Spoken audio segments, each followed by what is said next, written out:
Along with justice comes bloodbath. All right. Let's see what we've got to do today. What did Oreo say? Oh, sorry, what happened? But I'm very sorry for whatever I did to get banned. Dude, what are you talking about? Oh, this guy spammed our Discord. Hey, what's going on? All right, let's go. Dragonheir Silent Gods. Everyone, if you're not playing the game, look down below at the banner. Look at the link if you're on YouTube and come and join us for Season 2. Lots of stuff to do. We just got a brand new legendary hero that unlocks when you play the game. When you're playing each season, we come up for the second month, and there's always a legendary hero that we go after, and then there's a D&D collaboration following that. Dungeons & Dragons. So we're going to have Elminster on February the 23rd come into the game. So really, get with us, come play us. You can play on PC, jump back and forth between PC and your mobile device. Come and join us. It's going to be a lot of fun. Today, I'm going to get Ardreth and build her up. Whoa, what is this? Springtime Blessing. Log in daily for the event to claim the rewards. Okay, I'll take this. We get 3 gold dice, an epic scroll, a rare scroll. Okay, free stuff. I like it. Yo, what's going on? I are up. You're up. You're up. You're hype. You are up. Hey, welcome, welcome. Reunion in spring. Okay, this is to invite your old friends back. Invite travelers. Log in for 3 days. Invited travelers. All they have to do is log in for 3 days, and you get a gold dice. Really, that's pretty good. But that's only if you do a second, a third, and a fourth, right? For each of these. You can do a second one and get 1. Now, do they have to be old friends? Do they have to be somebody that actually played the game previously, or can it be anyone? I'm pretty sure it could be anybody, right? Bound list, quick share. Let's see here. Who journey level reaches 6 or above can obtain their exclusive invitation code. That's us. We can get our code as long as we're level 6 or above. Yo, Boogeyman, what's up, man? Thanks so much for the love. Coming in with these 5 gifted subs right away. Hey, thanks so much. Hey, man, I'm glad you're on this game. It's been a long time since I've seen you. Are you still playing, or when is the last time you played Diablo Immortal? Or are you still playing it? How is Diablo Immortal? After reunion, returnee invitee successfully fills in the code. Have not logged in. So this is somebody who has played, who has not logged in the last 14 days. Account within 7 days, or reactivated their account within 7 days. They're trying to get people back. All right. Yeah, man. Boogeyman, what's up? Tell me what you've been up to. There may be some delay on the activity data. All right, I don't know if I'm doing that, but we've got a new Ace Challenger. That's good. We can go do some arena, get some rewards. All right, let's get our girl. Hey, what's up, man? What have you been doing? When did you last play DI? And what's good? I think you said you've been out of gaming for a little bit. Achilles, welcome, buddy. What's up? It's the weekend. It's Saturday. I just took my kids to a coffee pancake house. We had some breakfast, and now it's 10:30 a.m. So I'm ready to get Ardreth right here, pick her up from the shop, build her up, and make a shielded Vortex team. Here she is. Let's get her. Heaven Cutter, what's up, my man? Heaven Cutter's coming in here with Russian, is it? That is. All right, we're buying Ardreth. There she is in all her glory, man. I can't wait. Now, I do have enough resources to scroll her, and I do have enough resources to take her to 100 because I looked at another Radiant hero that I had at level 1 yesterday, and I was like, do I have enough to take her up? I could have picked her up yesterday, but I wanted to wait to do this on stream and build her and do everything we need to do. Yeah, Achilles, are you at the point to where you can get Ardreth yet? I need to pull up a YouTube video as well. Oh, were you guys hearing double? Were you guys hearing an echo? I don't think so. I muted this. Yeah, I muted it so you shouldn't hear an echo. All right, let's see. Let me pull up some Ardreth information really quick. Just 1 second for me. So we know what to do with our Ardreth. We know how to re-gear. We did do a video on this weeks ago. Let's see. Along with justice comes bloodbath. And we'll look at the gear time settings. Look at these time settings. Okay, we've got the times.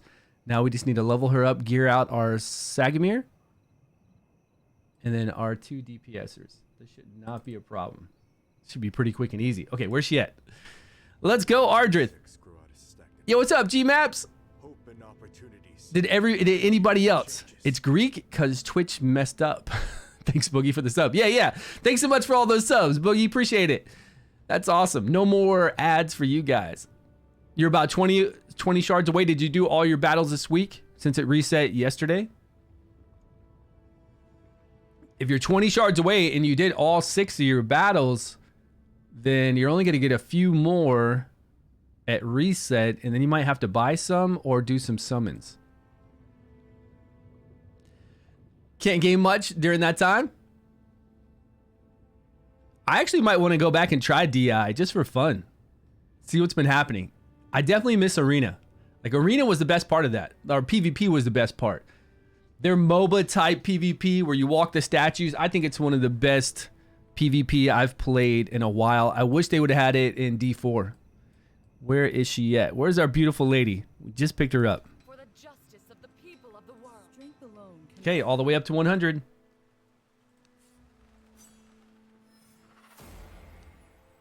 Now, skill her out.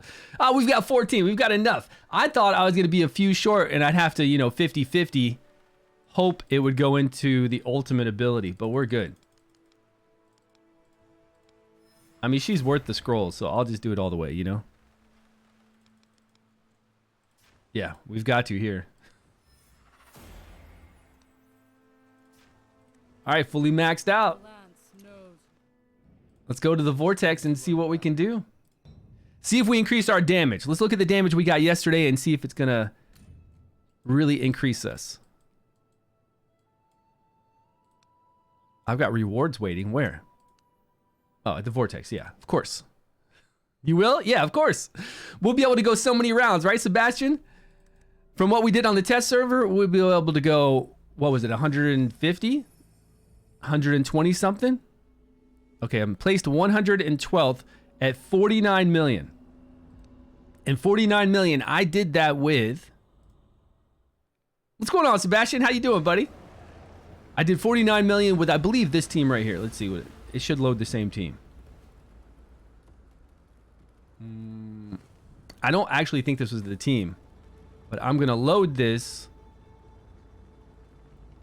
I think I did the same damage. Like, I had Mithracy in here, or I had our other guy. What's his name? Zorak.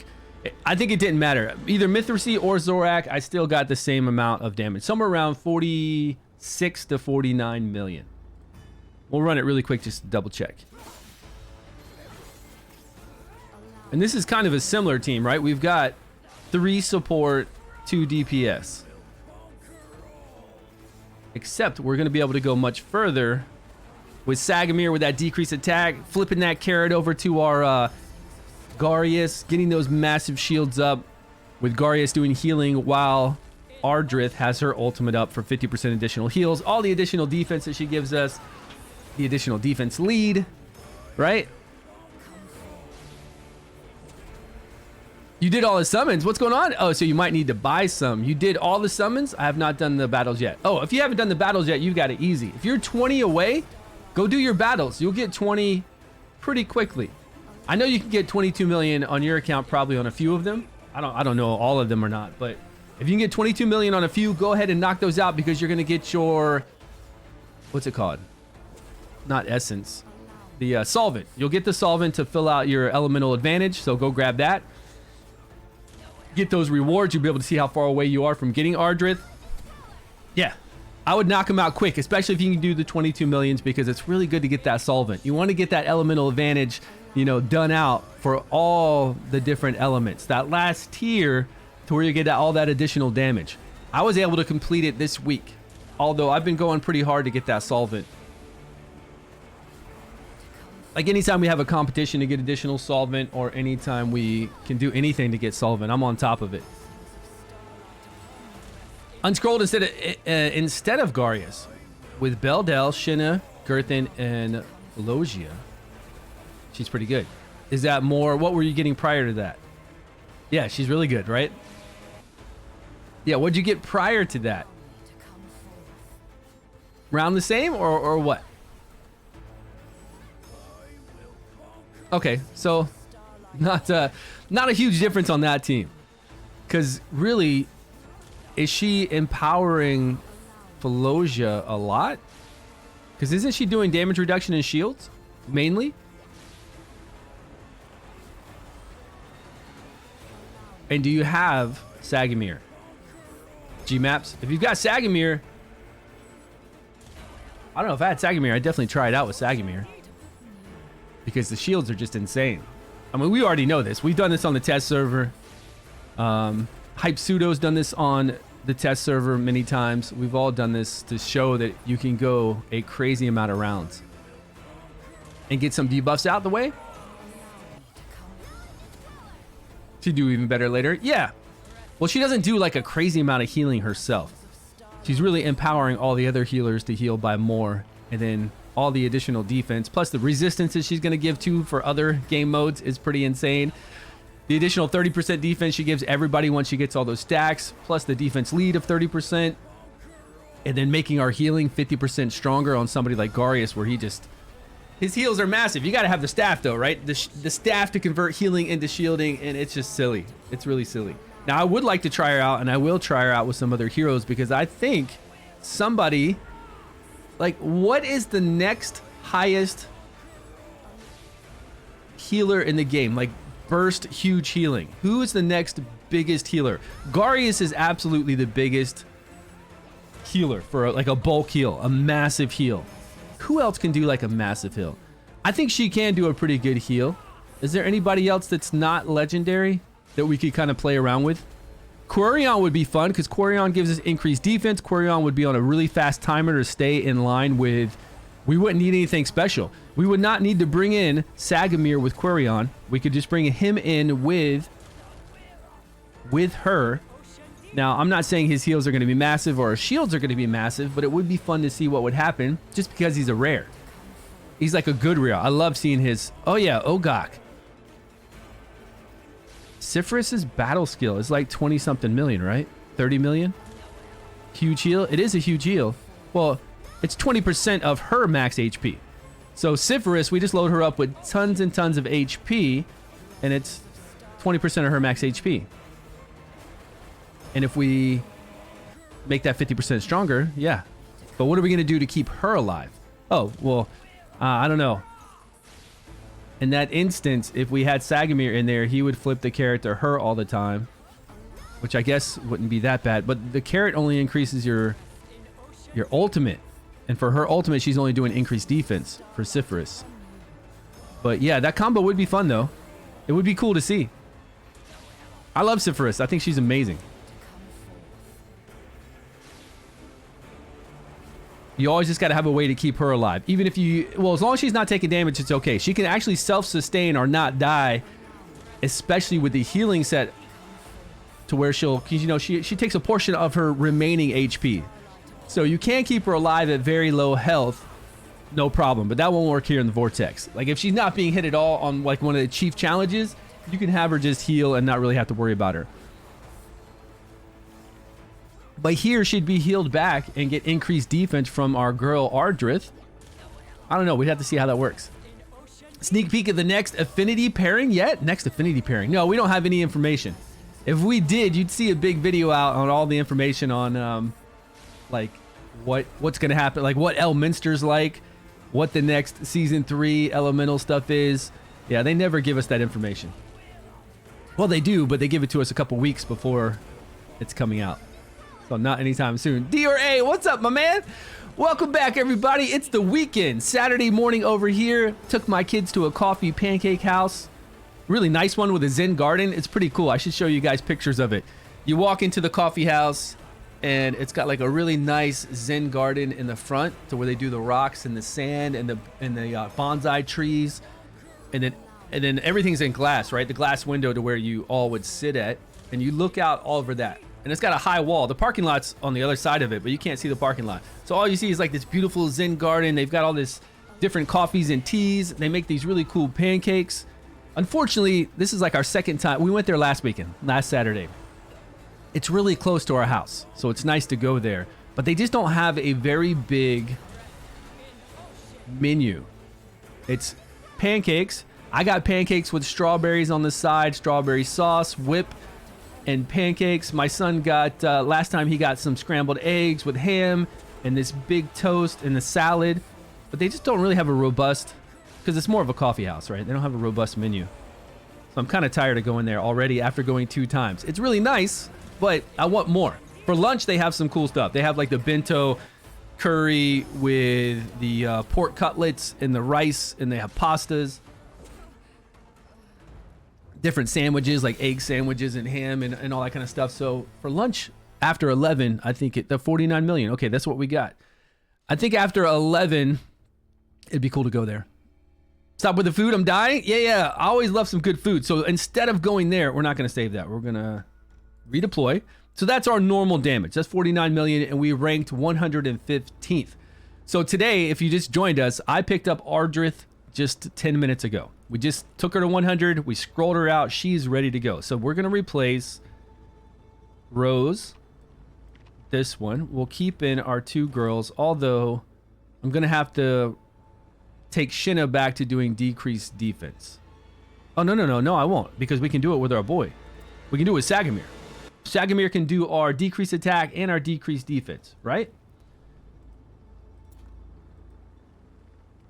Sagamir? Let's get to work. Doesn't he have to be the first one placed on this team? I think so. I think Garius has to be the first one placed. We got Sagamir. We're going to bring in Ardreth, our new girl. Now we've got our other DPS. Oh, all these people need to go forward. Okay. Everyone will eventually pay for their acts. You get him, Girthin. Do I scroll? Or Ardreth? Who is the other person you're talking about? I don't know who that is. Oh, yeah. That's the exclusive fire guy. Do you scroll him? I still haven't leveled him yet. Depends on what teams you're going to make, G-Maps. I think, do you have Karf to do the whole entire board and get burns up? Not that it's needed. Honestly, if you play him by himself, he's going to get up burns, but it's around him. And then he's going to hit the whole entire board. He's very, very strong because he's an exclusive legendary. He's hard to pull. The chances to pull him are much lower, you know. No Karf, that's why I haven't invested in him. What about, I mean, there are a lot of other ones that can do burns. There's actually a lot of epics and a lot of rares that can apply burns, but not to the whole entire board, right? He's just really strong. That legendary is really strong to have a lot of fun with, to clear things out. I wouldn't say you're not going to bring him in the Vortex boss, but against some chief challenges, absolutely. Now, the epic against some chief challenges, no. That guy, the legendary against chief challenges, yes. He has way more survivability. He does way more damage. So even if he does die later on because he's melee, he's still going to put in the work. He's a powerhouse. He's fun. But if you're already blowing up all the chief challenges, if you're already blowing through Fey Meander and you're not worried about like a speed team till you get to the hard stuff. That's what I do in Fey. Like in Fey, I go in there with Gulind, Varesh, Karf a lot of times. I'll have like a Garius along with a different tank. And I'll just try to AoE the whole entire board. And I'm up to like floor 150 or something, going up to 160. And if it's a board I can blow up, I just bring that team in. And if it's a board I have to do a little bit more control, then I'll bring in a different team. Actually, I think I've been using a lot of Ripekis right now to control the board instead of blowing everything up. But that's the thing about them, right? They're just there to do a lot of damage. And once you get higher up, you can't have as much fun with all that damage, right? You've got to play a little bit more control team or go after a certain thing. If you see Hivitar there with the Elsabri, the mermaid, you might have to do some things differently, but it is a lot of fun. Burn team also for Otherworld. You know, well, see, here's the thing. The burn team for Otherworld exploration for the boss that you need to play that burn team on is Urzilis. And a burn team is not as good as a wild team. Wild team is far easier to use. The only burn team I would even consider playing against Urzilis would be if you had the exclusive. Ashidius?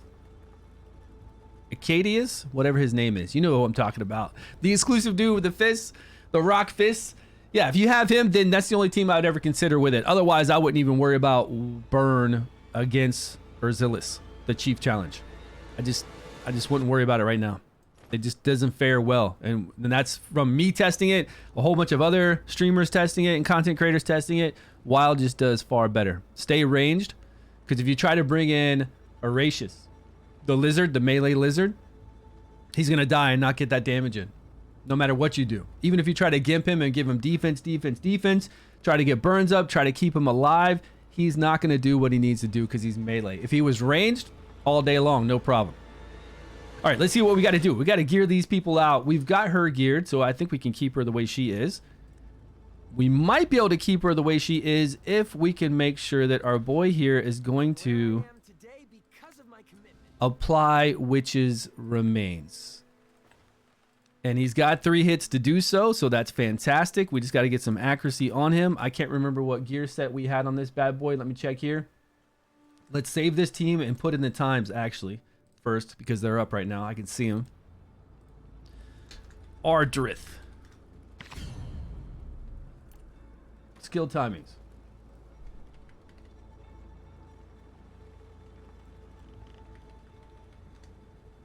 We've got Sagamir. 21.6 is going to... I thought we had to do 20.5. 21.6 is going to get it up before the boss hits us on the ultimate. Because we're covering the ultimate, the first ability, and the second ability would decrease attack. I don't know. I'll try this out. See if a 21.6 works. I thought it was 20.5 before he hits.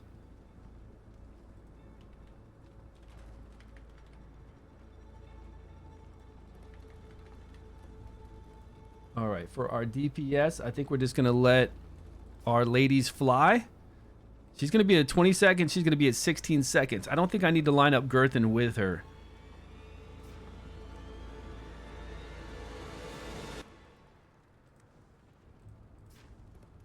Hmm, 32. They're going to be in line sometime, right?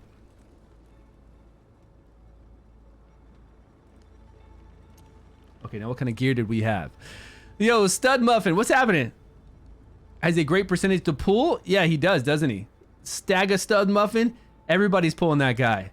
And I kind of want to test him on some different something in the game. It's just that nobody likes variable debuffs. The chance for us to get a debuff, we need it to be consistent. We don't need a... Yeah, everybody pulls him though, right? I've pulled multiple copies, maybe 3 copies of him. Compared to others, I've pulled many copies, which is pretty not too happy about that, you know? Not too incredibly happy about that. All right, so we're gonna put this guy in some gear to his defense, right? We need defense percentage. We don't want his stamina as high as Garius. We want Garius to be the highest max HP, so we're hit by the boss. We're gonna go with defense percentage, and we'll get some... Okay, this is a perfect set right here. We have accuracy. Accuracy at 31, which I think is already on him. Okay, great. Attribute, accuracy.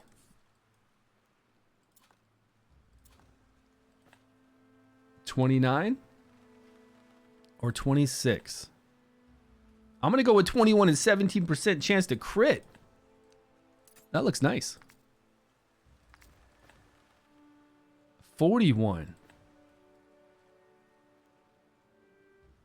Okay, I go with 41 or nothing. Looks like everything, nothing else. That's all I got. Yeah, it's on accuracy. All right, give me a chess piece with defense percentage and some accuracy, crit rate probably. Don't got it.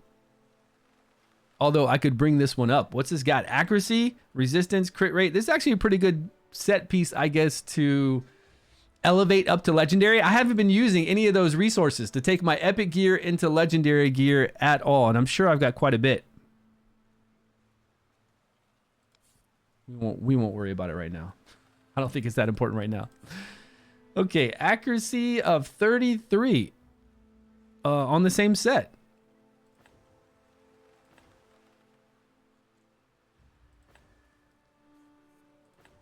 Okay, I guess that's what they want to give us. This means we could do another set piece for something better on these, maybe. Like maybe this one. If we can find one with accuracy and crit rate that's really good. Just to give us a little teeny boost. It really won't matter that much. That's fine for now. We'll leave it. Okay, defense with a little bit of accuracy is 16. Refine.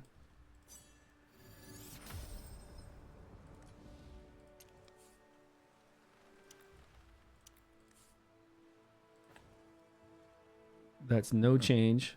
More crit rate. One less, a whole bunch of critical damage. Less HP too. Let's see if we need to do that. He's already at 300. What is this piece? He's got an accuracy right side rune. He already does. With HP, defense, resistance, and more defense. That's pretty nice. As long as his HP is lower than Garius when we're done. This one's nice too. Accuracy with more defense, less HP.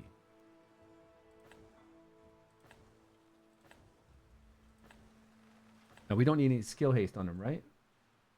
Yeah, he's just got the regular 20. Let's go with this one with more defense.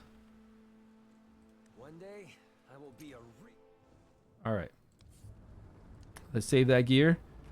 Garius, we're going to have to make sure he has the highest max HP, so we might have to redo something on him. We haven't touched him yet.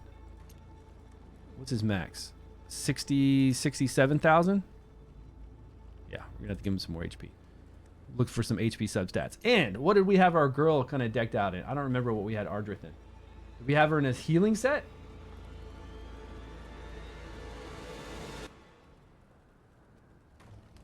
Did we have her in... Now, we don't have to use the hourglass on her. We can use the incense burner as well. But since we do have the hourglass, we might as well. Hey, do you think there will be an epic selector this season? They said no. They actually came back to us and said no, they're not going to. Well, somebody put this in one of the bug sections about the epic selector, and then one of their moderators replied back there and never told anybody about it. And then we finally found out that no, they're not going to do the epic selector box this season, is what they said. Now, things could change. Maybe they'll come out with something different, you know, but no. They said no. Unfortunately. So that makes the blessings that we have at the end of the season, which will start for me pretty soon. You remember the blessing summons? You might be at the end of season 2 right now and you have those. That's where you get to pick 3 different legendaries out of a pool of 12 legendaries. And then at 25 summons, you get an epic selector box that is only for the pool of epics within those summons. But a lot of times you'll have those summons, and you want to do 35, or at least you want to do till you get a legendary if you're going to summon on that. But at least you'll feel good. You'll get a legendary at 35, you'll get that epic selector box at 25, and the whole reason you'll be doing it is because you want one of those legendaries, and you absolutely want one of those top tier epics in the small pool that it has. And then you'll get that epic selector box, and you'll be able to go after that Garius. Say you're missing. I mean, I did that last season for Vakuk, and I did it for Shaltar, I think. I just waited till they were a part of that. I summoned 25 or enough until I got a legendary.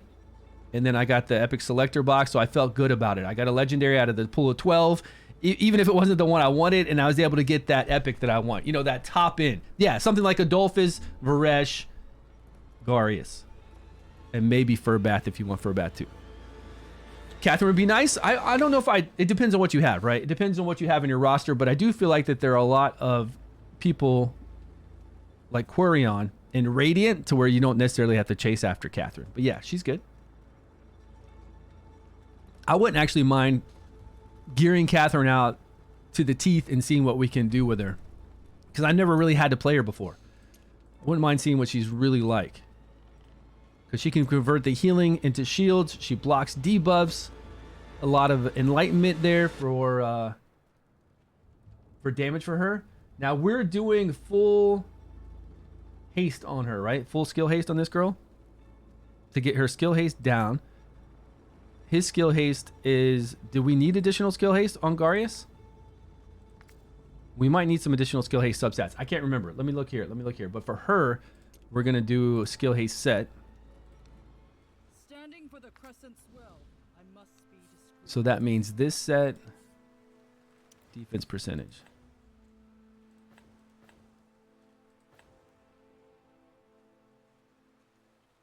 Skill haste here.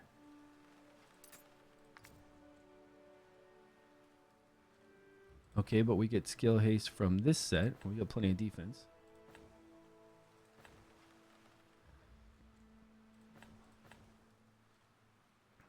$2,200. What's this go up to?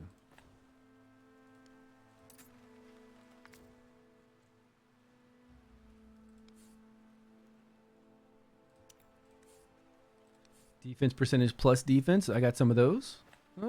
Yeah, kind of.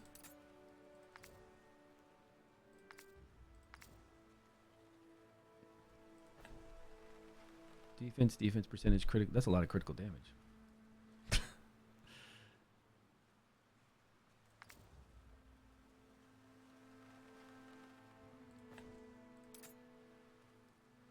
That would give her 40. All right, let's refine just because.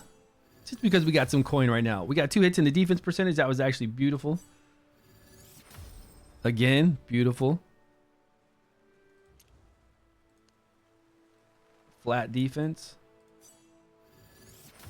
Nope. No luck there. All right, she's at 40. I don't think we need her much more. We could use the incense burner or the hourglass on her, right? Defense with... I mean, I've got plenty of defense with skill haste too if I wanted to, but I don't believe we need it. Crit rate, critical damage. Lately, I've been hitting skill haste a lot in these. I don't remember which one I was leveling up, but there was one where I just kept getting skill haste nonstop. Look, 23 skill haste. I've got one for 26, 24. I've got quite a few of these. Man, look at this. Attack speed, crit rate, critical damage. That's pretty wild. Skill haste to 23 on this one. I think even if we bring up her HP, she'll be fine, looks like. Okay, so we're going to go with the hourglass or incense burner. I think I have both leveled up, right? Yep, we got the hourglass leveled up. And then we have incense burner. Kind of similar, right? Similar in stats. Yeah, what's up, man? Rocket, how you doing? Yeah. It was cool because I was leveling these up yesterday and it just kept going skill haste. 3 hits into skill haste for a whole bunch of radiant runes. It was insane. It was so cool that I got Mithracy down from 24 seconds or 23 seconds because she doesn't go down to a 20 with scrolls, all the way down to 20.04 seconds. I put her on my Vortex team. I put her at a point to where we were getting the debuff up for a while in the beginning, and then toward the end of the fight, she would then, full auto, she would then come in and start blocking that decreased defense because she was at 20.4 seconds. Almost 20 seconds to be able to stay in rotation, right? So it was really cool. Like I got like 90 something skill haste on her without having to have anything special, with her being able to use like this, the Solar King's Horn. It was pretty cool. Like 90 something skill haste total. It was awesome. Yeah, I'm bragging about it. That's right. It was nice. Really nice. All right, we'll go with, just to keep it simple, we'll go with incense burner, I guess, and see if she stays in tune. She should. She's already at 70. Yeah, she's going to. Going too easy. All right, last person we need to worry about is our boy here. And do we need any special skill haste with him? I cannot remember.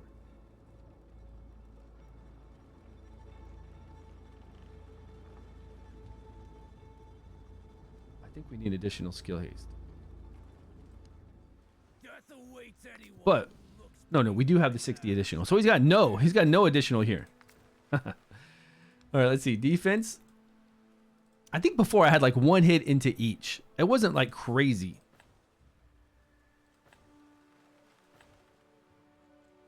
But don't I want to make sure I get some HP substats on his other gear.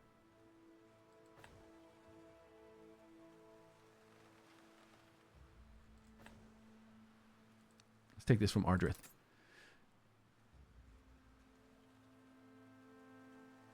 What's going on, Rocket? Oh, how much more damage she's letting me do? Well, on that team, I did 49 million. I had 3 support with Rose. I was running Rose in there too, so I did 49 million. But we're going to do much more here. We should do a lot more here. Ooh, look at that.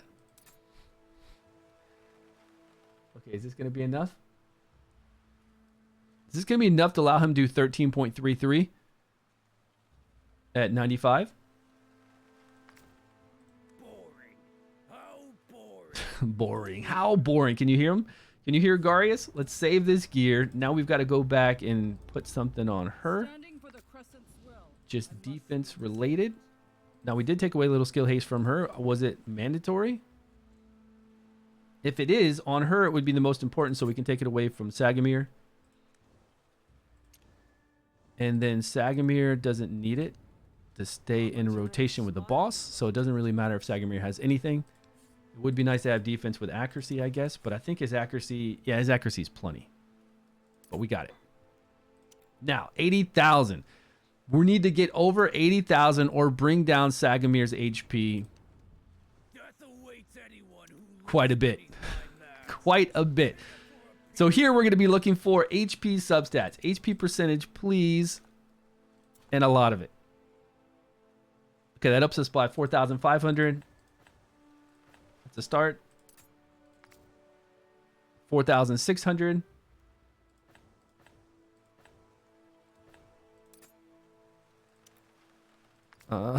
We're getting there. This one seems to have a lot of HP, but we need the defense. Okay, these are all defense. That's an increase. And what do we have here? We need something like really rocking it. Now, if we have to, we can do HP rune or HP here if we need to. Defense percentage with HP percentage substat.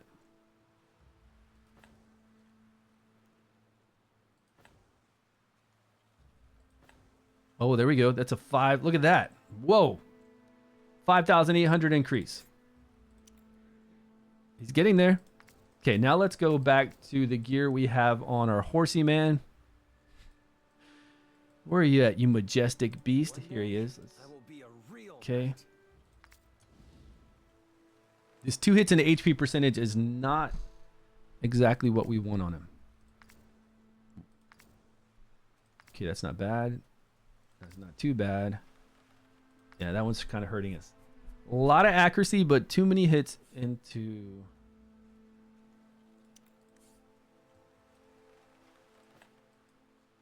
HP. But we don't have any other one with accuracy. Okay. Is that all? I don't have that many pieces at all, man. And we really haven't been farming this set much.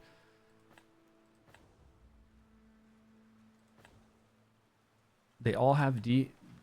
Damn, that's 2 hits into HP. This one has no HP. That would knock us down by 10,000? Oh, because we didn't have a 7,000. Still, it'll take us down 7,396. We lose 41 accuracy, but we're fine on accuracy. We're at 296 plus 50 from our elemental advantage. We should be square. All right, so what was the total numbers? What were they? 72? Oh, man, look at that. 73,000. Exactly 72,977. Make sure, always go in here and check this Ardreth lead.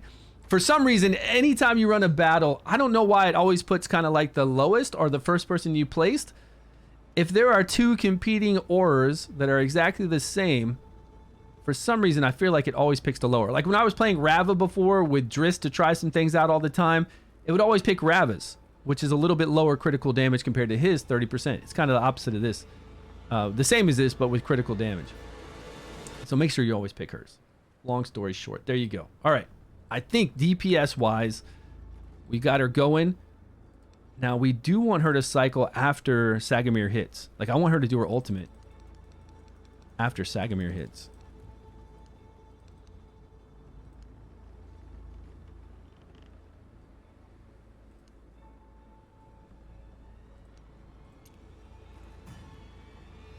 Let's see what happens.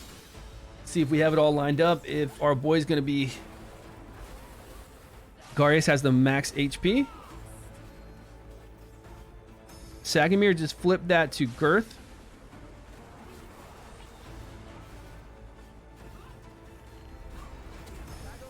I think he just flipped it to himself again just then.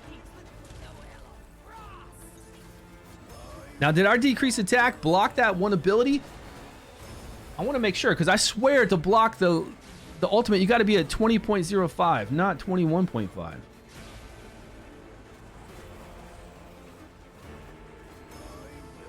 Double check.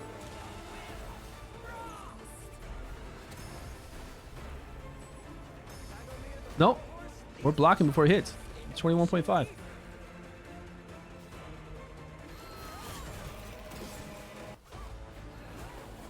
Now, how are we lining up with Ardreth and Garius? Garius is ahead of Ardreth there. Maybe they're going to line up. I think they're going to line up later on, right?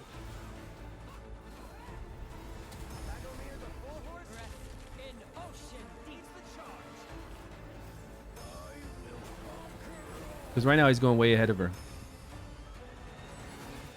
Like, he's healing before her ultimate's up, I think. But she should be going fast enough that maybe her ultimate's pretty much up most of the time. We got the 10 stacks from her, which is 30% additional defense. Let's see how big our heal is. Let's see how big our shields are, actually.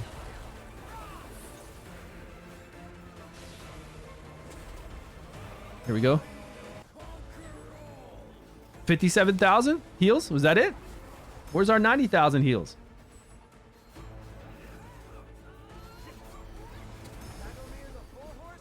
Yeah, I really think right now Garius is tracking ahead of her. I don't know if they're going to line up later or not. Tracking way ahead of her. Let me see these times. Is this the time we had before?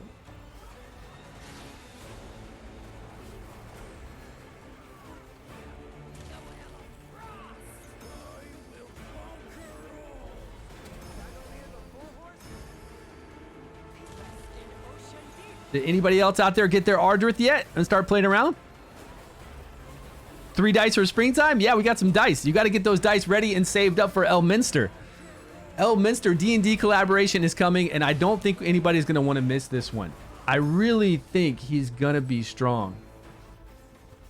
Powerful. Like, really powerful. I'm guessing. They're saying that, right? They're trying to hype it up and saying that this is going to be stronger than the other heroes they've done before. That's what they said. That's what it said in there. Now, I don't know their version of stronger, what that means, but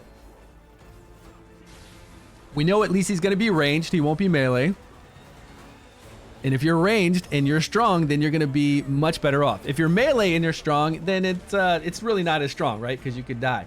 Something like the Vortex, no problem, but pretty much everywhere else, if you're melee, it can be much harder to do what you need to do to get off the damage. Okay, I can't see them catching up. It looks like they're catching up together.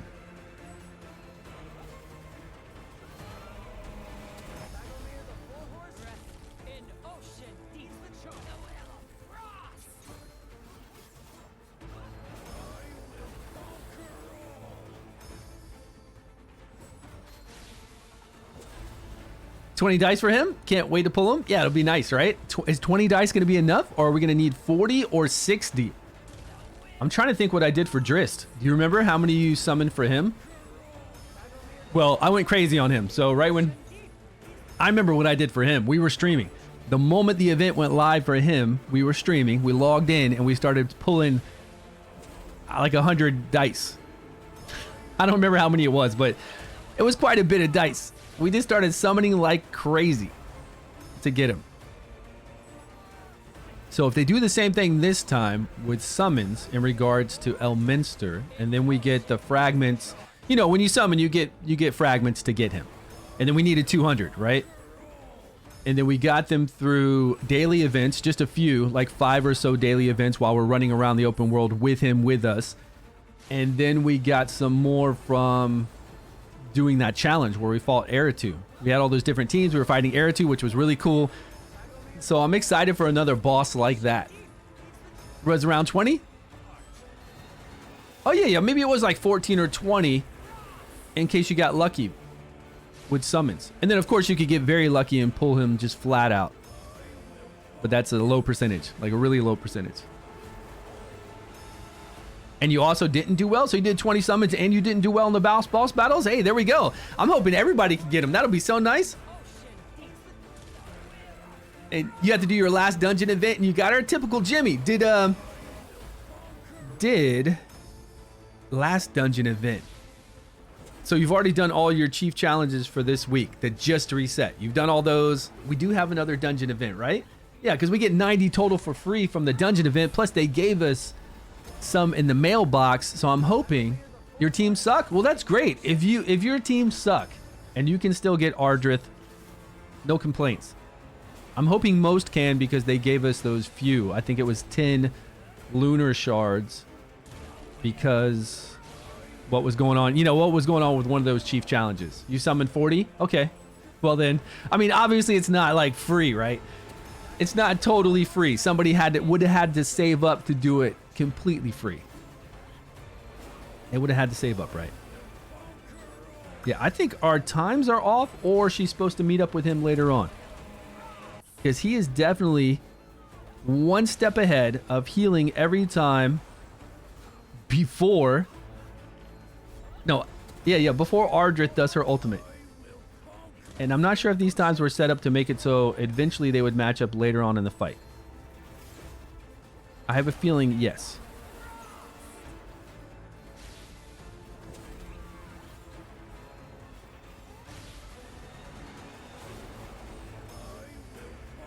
Because she's almost doing her ultimate. Like, he did it right before she did. So I think they're going to match up really soon. Decrease attack, great. Decrease defense, nice. Our two girls are doing some amazing damage. Wait. Is Garius... Is Sagamir being hit? You know what? Sagamir's being hit, even though Garius has like 200 more HP than him. I wasn't even paying attention to that. I think Sagamir's being hit by the strike down. I thought. Let me see where this is going. Yeah. Definitely. Which should not be the case. Garius has like 200 more HP than him. But maybe with what it is, it's the percentage, right? The additional percentage that we're getting from our elemental affinity, like the 20% additional HP, is going off of our base HP, and Sagamir's got much higher base HP, so we need to bring Garius up a bit. Yeah, we need to bring him up a bit. But it's still working. I honestly think this will work for most people, even without... I don't know. We'll have to do some testing without Sagamir and some testing with Quarion and other heroes to see what's going on. But right now, yeah, it's not good that Sagamir is being hit by the bolt. That is not good for us. And we did see that he finally matched up with Ardreth, and now he's doing 85k heals. There goes Ardreth. Here comes Garius, but he's not getting his boost. Because, unfortunately, Saggy's being hit.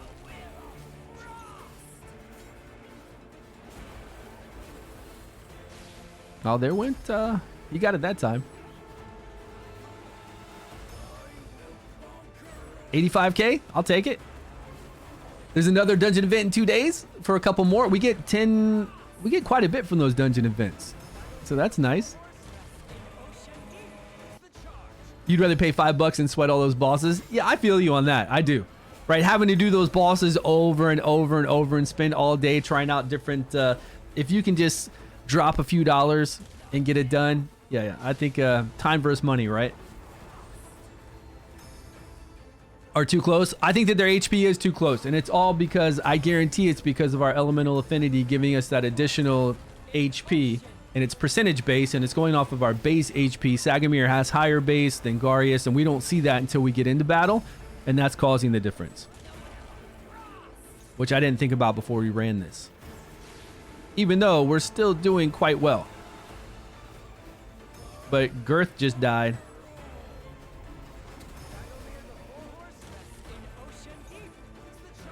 But we'll get some more HP. Somehow we got to get some more HP. It's going to be kind of difficult, actually, because we're pretty high on our HP substats for Garius, and we're pretty low on our HP substats for Sagamir. I just don't know how much lower we got to go, you know? They really need 10 times speed. I think they're going to bring it, right? They're going to bring it to this boss. And I'm with you. Like, it should have already been included. If we had 10 times speed for dungeon runs, why not include it here? Or a quick clear to show us. I mean, a lot of games do it. They could calculate and simulate this battle in 2 seconds, right? Here's your results. Boom. Since we do it every day, I'm not opposed to something like that. If you want to work on teams, obviously you don't have to do a quick clear. You don't have to do a 10 times speed, but maybe a 10 times speed isn't even needed, you know? All right, 60 million. Let's get out of here. 60 million is higher than my 49 million for sure. But if we kept her alive and we get the turn meter increase to Garius to keep us shielded more often, it would be better. And we need to like really see.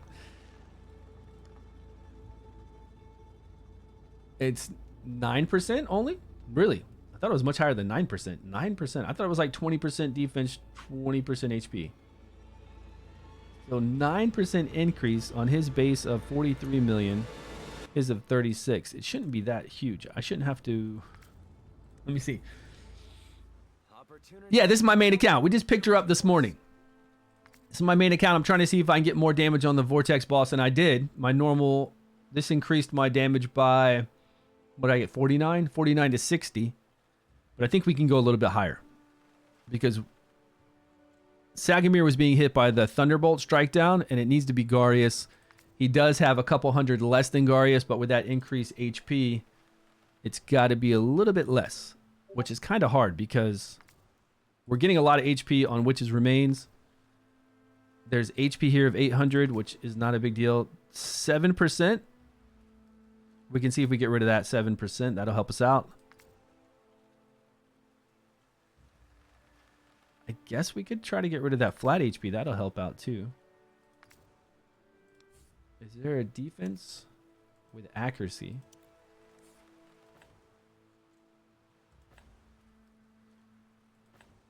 I mean, that's 894 less. Accuracy goes down by 1. Okay. Hey, it's a little bit. That's all we need. Are you friends with your alt? What alt? Who's my alt? I don't have an alt account. I have a test server account. An alt account, though. No?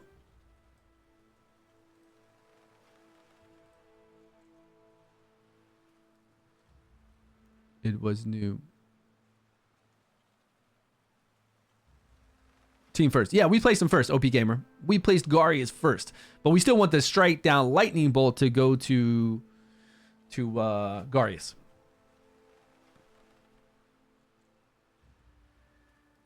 Are you talking to somebody else about your friends with your alts? Just okay. Yeah. Sharing that friend invite stuff. Okay. Look at that. That is not what he has on anyways. He has this with defense. Okay, that is great. We lowered his HP by a little bit more. I think we can do better on the chest piece, and then we're done. So here we've got the HP percentage. We could go defense percentage with, well, maybe that's the only one we had with accuracy.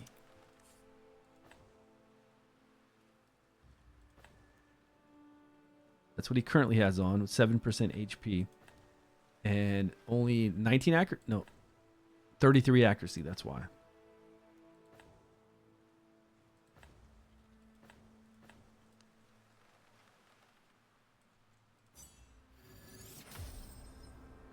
Okay, can we hit accuracy one more time? No. We just keep dropping this guy's accuracy down. All right, 69,000. I don't feel like we went much. 69,000, what was his? 73,000. Maybe. It's only a 9% increase. Save. Okay, we got to run it one more time, guys. Yeah, if you're leveled, the way that that gift works, where you get that extra gold dice, the Heliolite dice, is your account has to be over level 6. And then their account, like the new one, it said that their account has to be one that was already played before.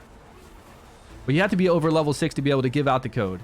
And for the new invite code, like if you just started an account and you're over level 6, you can give an invite code to somebody who is not over level 6, is how it used to work. But this new one is like to re-invite people who played before, who haven't logged in within like the last 7 days or 14 days. There was a couple, like you can hit the exclamation mark and you can read over the details. We did a minute ago, but I've already kind of forgot the details on inviting a friend. I forgot already. Oh, you know what I need to do? Let me take my 1-a-day vitamin. I forgot to do that. Man, I just forget everything. Let me get some zinc in here, some 1-a-day multivitamin, and some magnesium. There we go.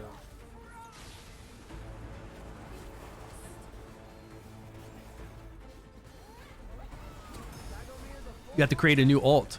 Oh, you're trying to get it by yourself. You're trying to get those gold dice by yourself. But then that alt has to play quite a ways. Like the beginning one, the alt had to play to adventure rank 24, 25.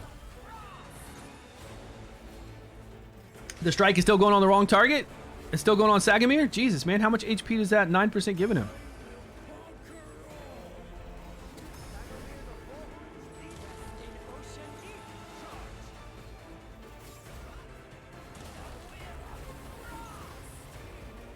Let me see.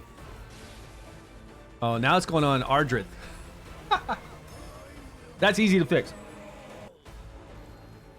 That's actually really easy to fix, but I'm surprised that we had Ardreth that high too. Damn, man. We can't get straight. We'll get there. Yeah, it's going to Ardreth now, right? So she has, because she's got the incense burner giving her a lot of HP too. Ardreth, you are at 73.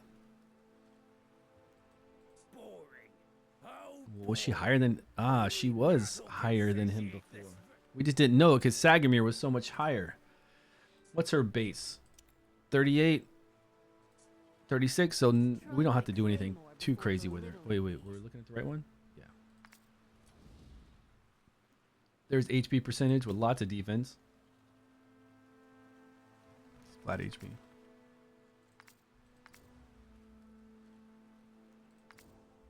Let's knock this one out. This one is, if we have another one. Problem is, do you have a replacement? I don't have a replacement. This is defense percentage here. And that's it. This one has HP as well. What about defense over here? What do we got? No.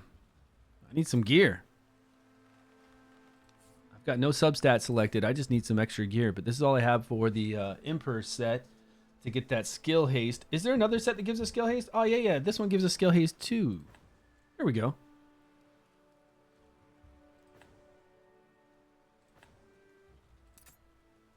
Wait. What's the accuracy and skill? Okay, yeah. It's not HP. That's good.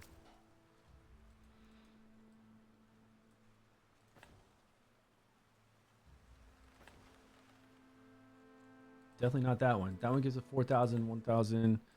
This one gave us 20. Way lower now.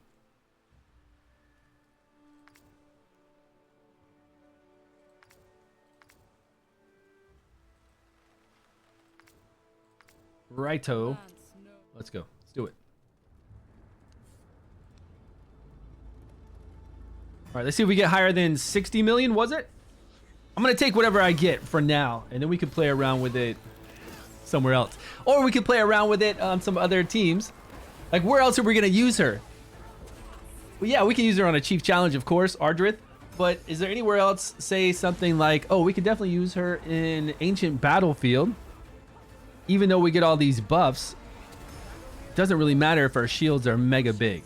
Like if we take this same exact team, not necessarily the same exact team. Well, we could.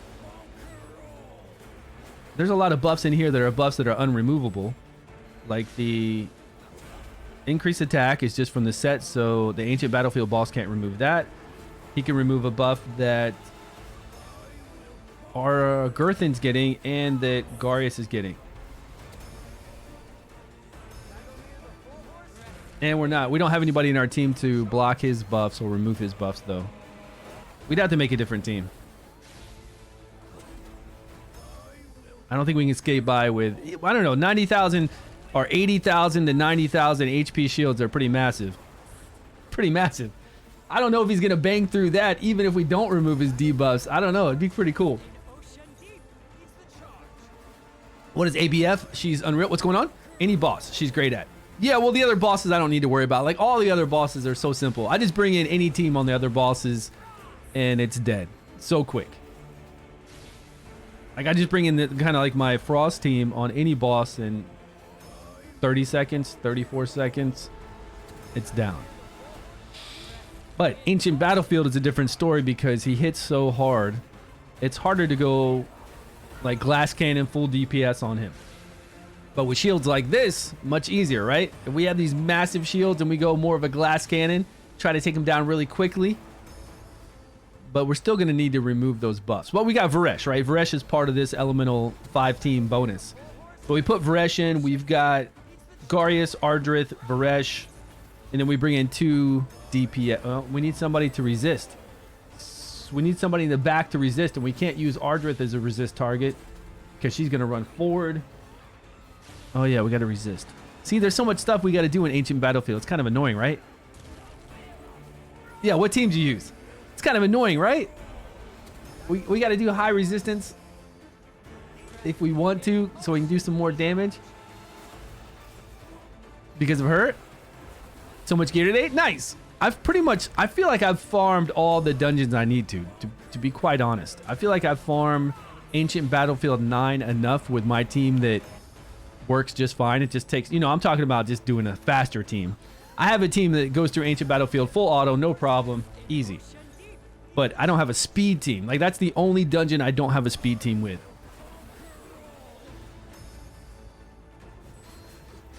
So Ardreth, Garius, Urion, Vinyara. Vinyara makes it nice, right? You don't have to worry about the stun. And Varesh. Yeah. Vinyara makes it extremely easier to work around, right? Decrease attack and you don't have to worry about that stun. Okay, I see Garius getting that carrot a lot. Which is good. Let's see if this time we can stop our Girthin from dying. Or if we need to increase the times. Because it is taking a long time for them to catch up. For Garius to catch up and be in sync with Ardreth. It's supposed to be later rounds, yes, but it is taking quite a bit. Let me check some other times.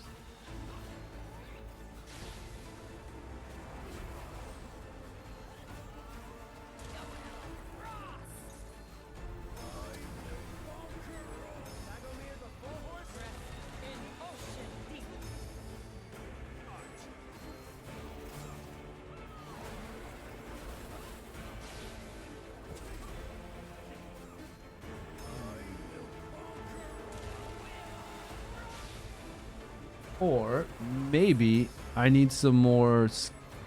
No, I don't think I need more skill. We're fine.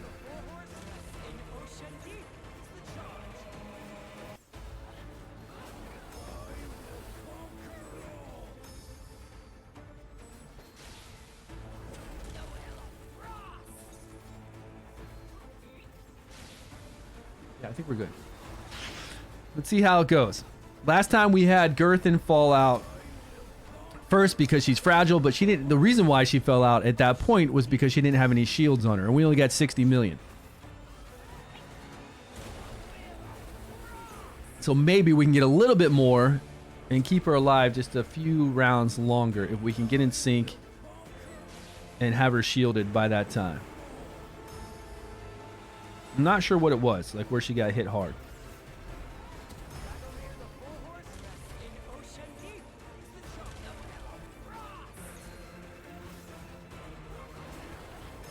Yeah, are you good with AB on your right side rune? I feel like I've got all those runes though.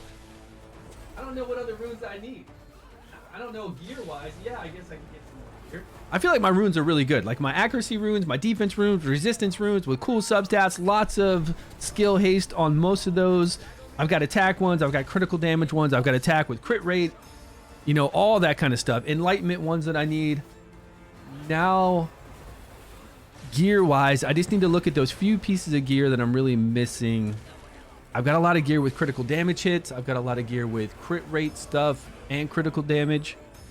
Is what I normally look for, you know. Crit rate and attack percentage if I need to. Crit rate and flat attack then if I need to after that. I feel like it's pretty good. But what else am I going to do with my stamina now? Just keep leveling up new heroes, right? If my gear is decent, then I guess I just level up heroes from here on out. Just keep leveling up more and more heroes. And then I guess I'll use extra stamina whenever it tells us to go into a dungeon. Although, do you remember last season when we went into Otherworld Exploration?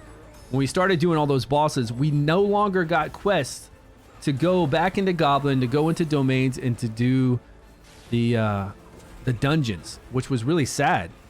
I wanted those quests. I like those quests to have us go in there. Plus, it gave us stamina as well. So it gave us a reason to go in there, even if we didn't need to. And of course, you know, you could find some better gear. You know, you always could find some better gear.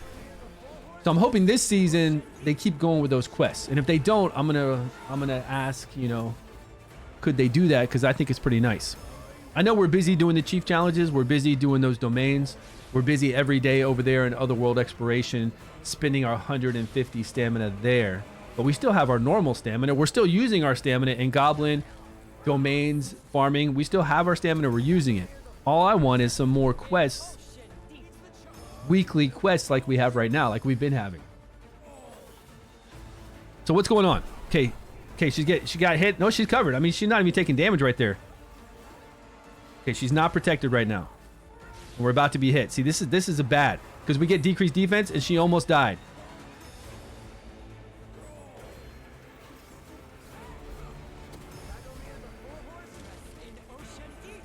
We're about to take another AoE. Garius is holding his heal right now. And he's still healing. Garius is still healing before Ardreth. I think Ardreth needs some more. Does Ardreth need some more skill haste? Nope. Okay, now she did. And now Garius went. Okay. And we got 116,000 heal. That was glorious. Now is it going to stay in tune now at 110 rounds? I feel like that's a really long time to get in tune then. Because right now, look, every time, there she goes. Every time we get hit before they're ready to heal. We got 60 million on the last run. We're not even going to get 60 million this run.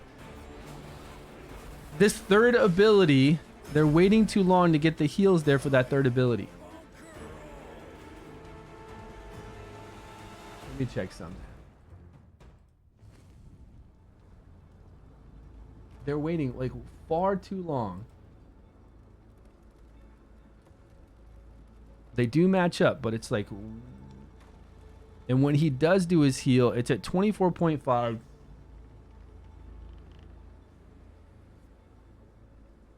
14.6. I don't know. How would we match it up so that they do it before? I need that heal. I need that big heal before we get that decreased defense and get slapped around. Right?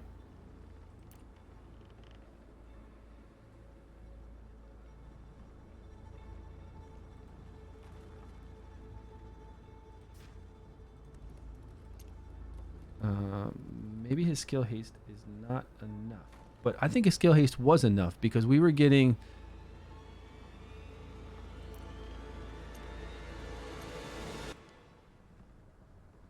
We were waiting to do our move. We were actually waiting. I don't think we need 101. awaits anyone who looks beneath my mask.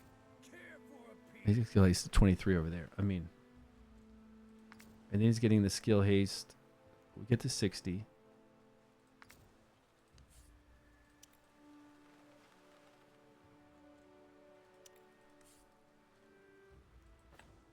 This would bring it up by 1. That'd be insane hits on skill haste for 2 runes. You guys know what time we would need to block? To change them both, the blocks, so they line up? If they're going at 13.3 seconds, and that's 14, 20, 27. Let me look at my original video. Hold on. Let me look at it.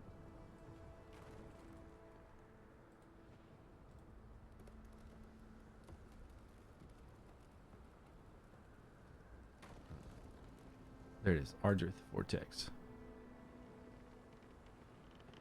Now, I know I had totally different times on this one.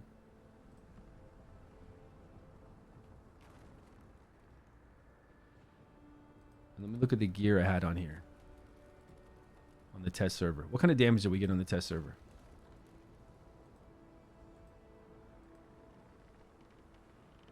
Oh, that's right. I had Sagamir in the crown, and I had somebody else with Witch's Remains so that we could cycle the two. So that we had decreased defense up 100% of the time, which actually really helped us out. I had we had Bledin in Witch's Remains, and we had Sagamir in the crown. And we had them cycle through, so Girthin then would have decreased defense up all the time.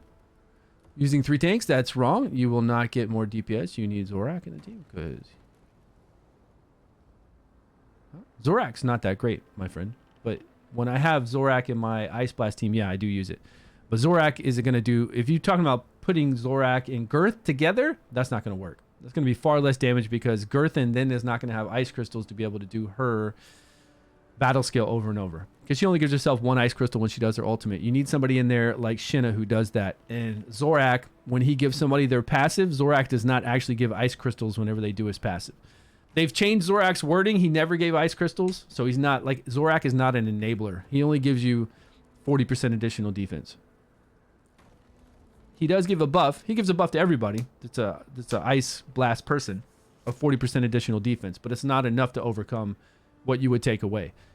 Unless you have 3 DPS. If you have an unkillable team with 3 DPS, absolutely. Bring in Shinna, Zorak, and Girthin, and you'll be great. But we're playing 2 DPS. We're not doing 3 DPS. So with 3 DPS with Girthin, we need somebody that's going to give us a lot of ice crystals. That would either be bring in Shinna if you have her, Bledin if you don't have her, and then if you had to, as a last resort, you could bring in Nord. But at that point, with Nord and Girthin, it's not even really... It's probably not worth it. Probably not worth it to do that. Okay, so I'm looking at some gear I had on here and some times. Let me look at this other times that I had. I think these times are totally different. Well, no, they're pretty much the same. We had 24.5 and then 24.4 in this video, which is pretty much...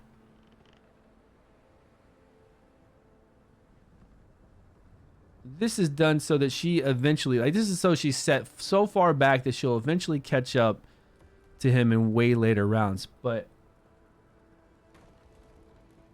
I don't know if we can do this. We can do it before we get smacked with that 1/3 ability, right?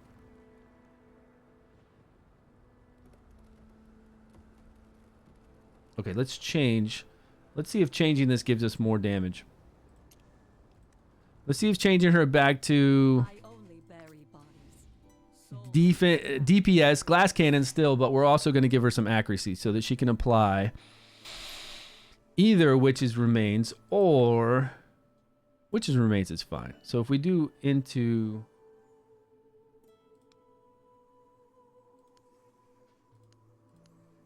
Witch's Remains... We get some accuracy substats. We get some accuracy here, obviously. Accuracy, crit rate.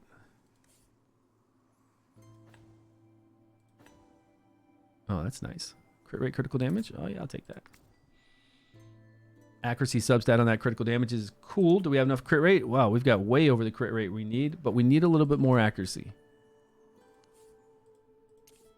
Have you ever been to Shinazorak in Beldel? Yeah, Beldel is awesome. not even like Yeah, well, it all depends on your gear, and you've got an exclusive. We don't know what kind of artifacts you're using on those guys as well. You're probably using a lot of legendary artifacts. You might have some guys leveled up as far as inspirations, but Beldel will do it. All right, let's see if we've got accuracy 10 here. That's a lot of attack. Let's see if we can change this to crit rate plus accuracy.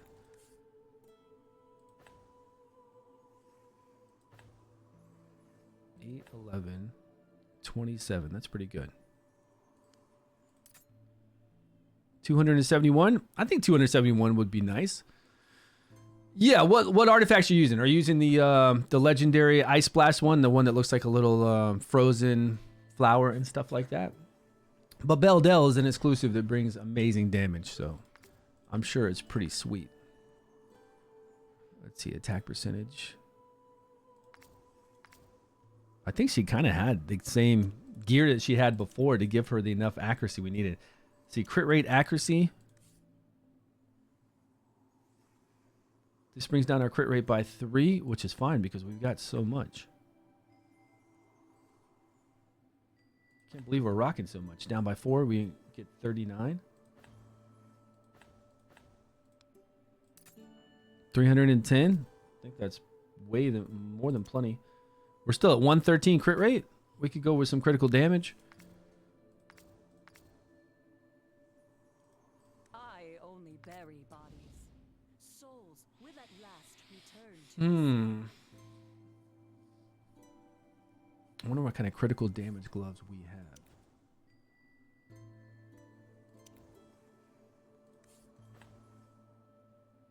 Those are pretty nice.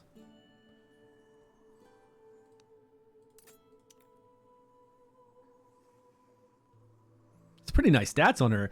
We got 82% chance to crit, 210 critical damage, and still 310 accuracy. It's not bad. I'm not good. Opportunity smiles on the most diligent horse.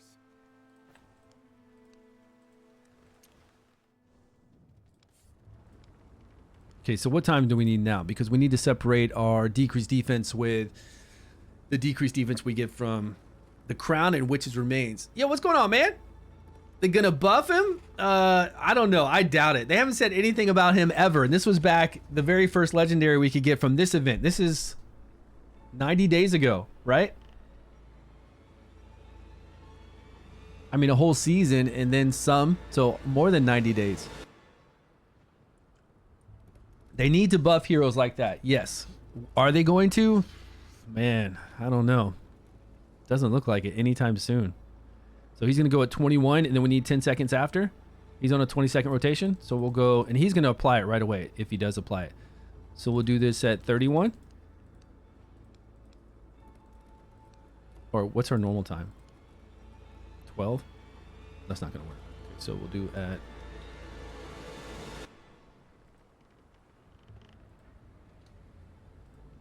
Well, we want to take advantage of his decrease. Let's do it at 31. If he still has that decreased defense up, she'll do her ultimate and apply over it. But maybe she'll get a few hits in while that decreased defense is up and increase her own damage by that one hit. She would.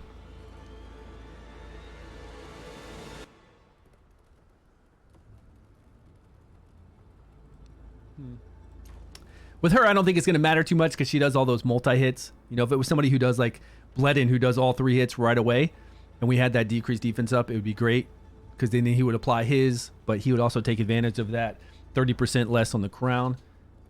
All right, we'll go with these times. Let's see how much damage we get. But I really feel like we need to move this. Let me think about it. Let me think about it while this runs. 13, 13, 31, 20, we'll let our girl here do what she's going to do. 30. Okay, here we go. Bloom? Yeah, the Bloom's great. I would like the Bloom. The Bloom would be really nice. Which remains an eyeball the giant.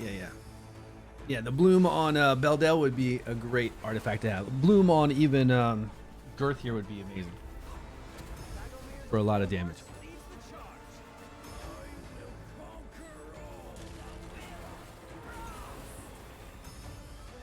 What else you guys working on? Anybody struggling on season 2 on any of the bosses? I don't know if you shouldn't be struggling on any of the weekly bosses. Those are at level 170. Those I think are all pretty easy. I haven't heard of anybody saying, hey, can you do a guide on these weekly bosses? Pretty sure they're pretty easy. I did see somebody do a message to me recently and said, can you do some free-to-play comps for the dungeons? Just because they were completely free to play in season 1 and they don't have all the epics that they keep seeing, like all the top tier epics, you know. Jorn Licinia for chief challenges. Yeah, chief challenges, but we can't get that kind of damage, you know. My season rank maybe like 80, something like that. As long as I get 20 scrolls, I could be season rank 500. As long as I get 20 scrolls, it doesn't matter to me. Yeah, I think I'm like 80 or something like that. This server, though, even though this is supposed to be like the premier server that they merged me into with a whole bunch of top content creators and whales, right after season 2 started, the server just, like, activity is plummeted, you know. You're struggling all level 9s besides Venom, but I think Ardreth will fix that. So some Ardreth teams, maybe we should do some free to play. That's what I'm talking about. Quarion, man. Quarion and Ardreth together, I think, are going to be a lot of fun. For keeping everybody alive, for getting some massive heals, increased defense. Plus, they're both low. They're both 16 seconds on their ultimate, so we can, you know, there's nothing fancy you need to do. We could put them both in skill haste gear to at least get them 40 skill haste if we want to, and it won't affect either one of them as far as like how they do their healing. So we get them both 40% additional skill haste. They're both same timed. Whatever their 16 seconds goes down to like 15 seconds. We have them rotating to give amazing heals, amazing increased defense. No one should have a hard time completing any content then. But where could we use them together to help out with, I don't know, higher Fey floors that are hard?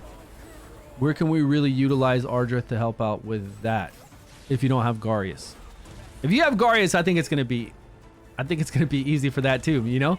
Higher floors of Fey, I think, are going to be much easier when you got even say a 60,000 HP shield on your team.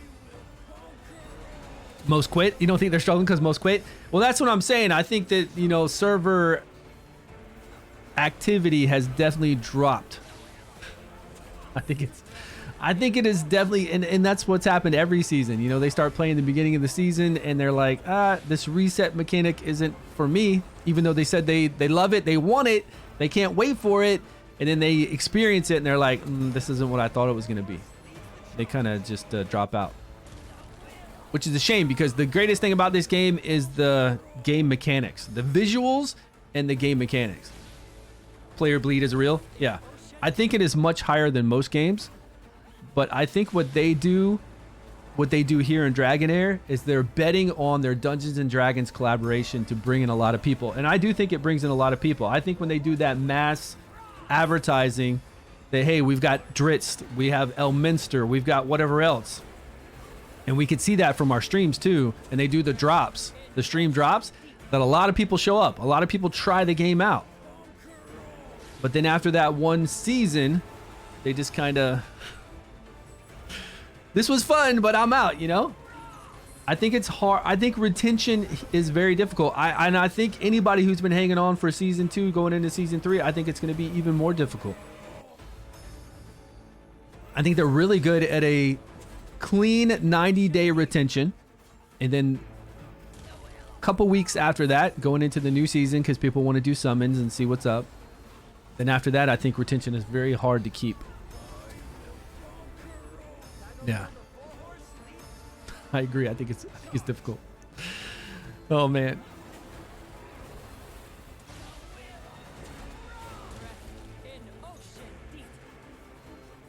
Are we getting up? I wasn't even paying attention to our decreased defense. We got a decreased defense up right now. I'm not sure which one that is. Let's check it here. 50%. So this is Witch's Remains going into Sagamir. Perfect timing. And the Sagamir's crown. Right when it fell off, Sagamir came in there and nailed it.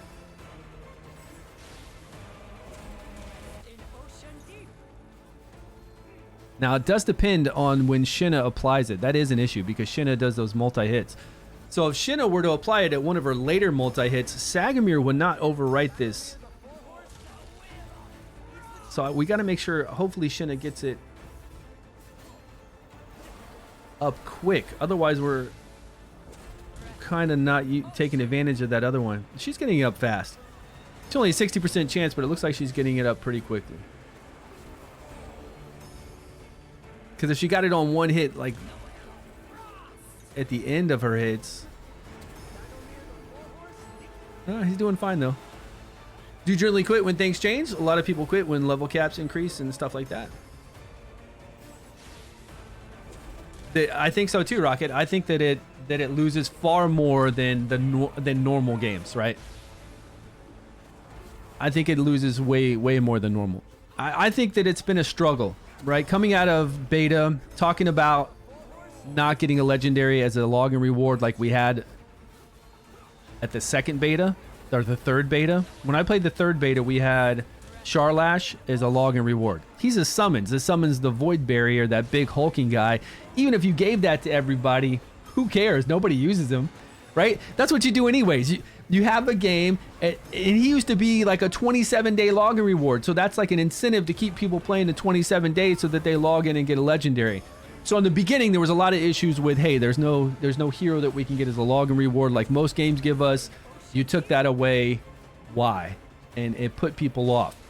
In conjunction, combined with not getting a lot of gold dice. Those two things together. You're not giving me a legendary until I get Erich way down the line. And you're not giving me any gold dice that I can see because they left it up to you. And as us playing the game, right, being longtime players, we see clearly that we do get a lot of gold dice. We see that we get a whole bunch of worm arrow, the gems that we use, and we can go buy our own gold dice.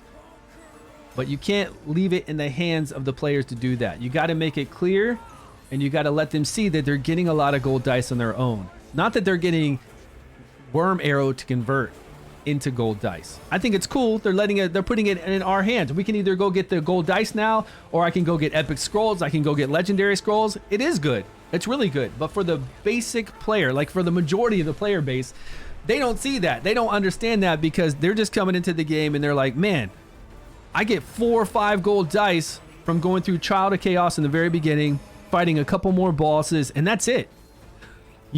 You don't get any more gold dice. You get like 1 login reward at day 3. You don't see any more from the 30-day login reward, and it put a lot of people off. And they only get legendaries from gold dice, none from purple dice. So you combine that together. No purple dice legendaries. Gold dice look like they don't come. And then you're not giving them a legendary when they log in. So in the beginning, like a lot of people tried this game, but they didn't give it enough time to really understand what's going on, and they just vacated. And then you throw on top of that the whole reset mechanic that you would think a lot of players know about coming into it, but they don't. There's still people to this day that are playing that they get to, 30 days, 6 days into the game, and they say, what? There's a reset? They're like, what? And then they experience it. Man, we're not even getting our 60 million we got before. This is sad. We should have saved that 60 million. I'm going to try to change sometimes. We're losing girth during that 3 hit. And I don't know.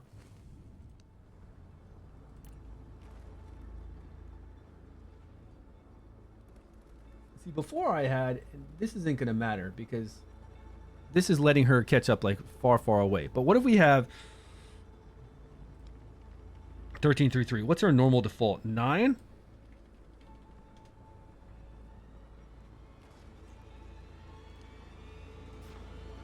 This is at 15 seconds.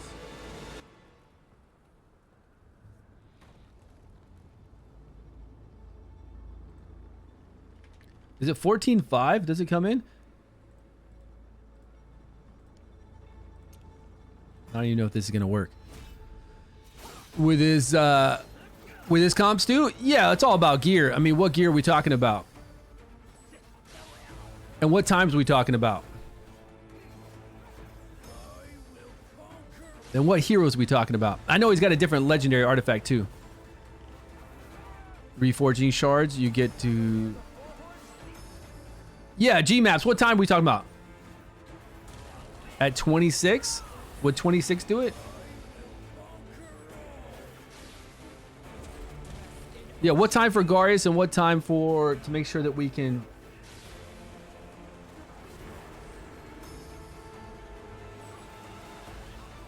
Yeah, what time for Garius and what time for Ardreth? Ardreth has got to catch up later on. Matt's to turn purple gear into legendary. I feel like we need more of that earlier on instead of later on. We need that sooner than later. You know what I'm saying? Definitely sooner than later. Yeah, Rocket. So I'm not sure, but they definitely bet on the Dungeons and Dragons collaboration to get more people in to cycle through it faster, you know? To not cycle through it, to get new players in. Like they're relying on that Dungeons and Dragons event every season to really get a new surge of players.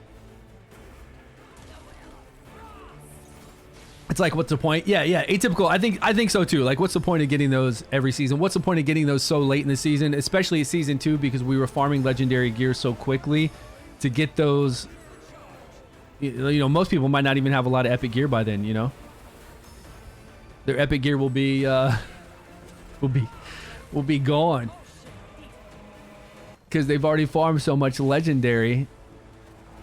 So I feel like we need to get those a little sooner, and I don't think that they're as amazing as they think they are. I mean, you see the substats on your epic gear, you've rolled them, but it's still going to give you another random substat, and it's going to give you still got to get hits randomly into. I mean, it's nice, but it's not like crazy overpowered. So getting more of those is, and I think they said something about that in the notes, didn't they? Didn't they say something in notes about increasing the drop rate on those or getting those sooner? I think they might have said something about that.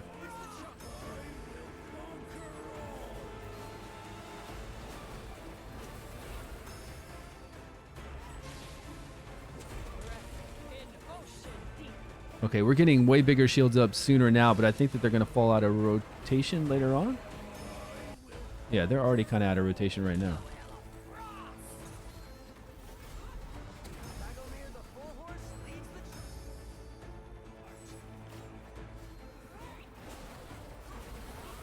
Oh, that's right. She's going to catch up. She's going to catch up to him later.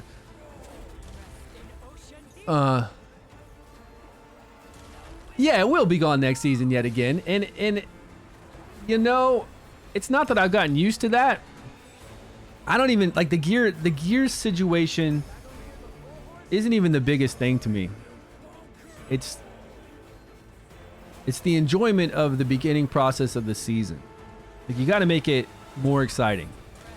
And you got to have some kind of maybe gimmick for the season or something that's totally different per season to season, so that when we go into that season, it's different.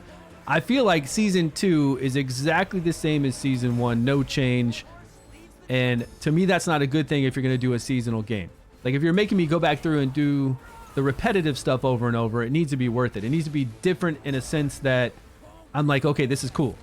And I know next season this is going to go away and I'm going to maybe miss it, but it's going to be something different next season. And eventually, maybe after 4 or 5 seasons, we can rotate back to what this was. Right? But to be able to do that, to have some kind of gimmick for the season, you've got to come in with, I don't know. Like, I don't know. You guys give me some ideas. What would be a season gimmick? I think the only thing I can think about is, you know how we have the hand.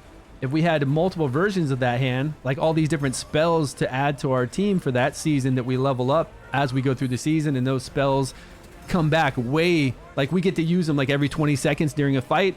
that would be a gimmick for the season, right? That would be something different that will really change the course of what you do for that season. And you've got these little spells that you level up. You're working toward leveling them to max level. And then you use them every 20 seconds. Maybe you have 2 of them. Did you play Awakened Chaos Era? Anybody play that? In Awakened Chaos Era, you had like 9 spells to pick from.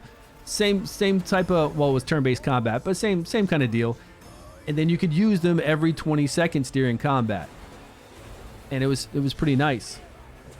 And they could have that just for one season, and then the next season they could have some other kind of thing, like totally unrelated to that. Like that would be gone, and now you'd have, I don't know, just something totally different, you know? Hey, did you guys find out those times? So 20 seconds and what? 26 seconds for Garius, and what kind of seconds were we going for with were we going for 24.4 seconds with... No. Were we going for... What was it?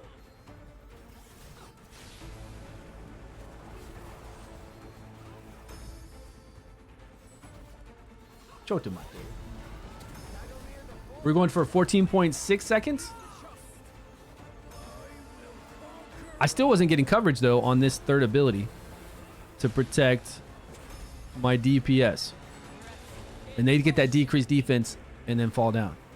Ace was nice until it wasn't. Yeah, G-Maps, I think Ace was a pretty fun game, especially for its time with what we had available for us then. Right, all we had back then was Raid, and Ace came out, then Infinite Magic Raid came out, Dislight came out. A lot of good turn-based games. What else? I think those are the big ones that I can remember. I played Ace a lot. Dislight I played for a bit. Infinite Magic Raid I didn't play as much, but Infinite Magic Raid was not a bad game. It's so predatory. I mean, they're all predatory. I don't remember Infinite Magic Raid being any different, but I didn't play it as much as I played Dislight in Awakened Chaos Era. But Infinite Magic Raid had those special heroes, right? The really special ones that you could save up, SSRs or something like that you could save up and get over time. It was fun. I liked all the heroes, and I liked the mechanics in Infinite Magic Raid. The poisons were a lot better than they are here, that's for sure. I mean, it's kind of a rehash of everything else that we've done, but I liked it. The pull rates and pities were out of this world? What was the pity at?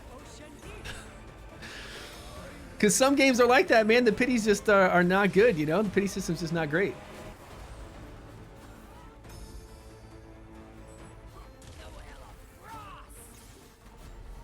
Can't remember 70 or so? I mean, it just depends. It depends on like how valuable the legendaries are, how overpowered they are, how much currency you're getting to get your, like, as free to play and low spender to buy your own weekly. There's a lot of factors to take into account, like how many events are they running to give you your own free summons. It's hard to tell. It really just depends on the game. If the game is giving you a lot of summons, then the pity is going to be higher. If the game's giving you a lot of resources to be able to get those summons, yeah, it's going to be higher. If they're not, you know, then yeah, it needs to be better. That was 116,000 right there. That was nice. Those shields are fat.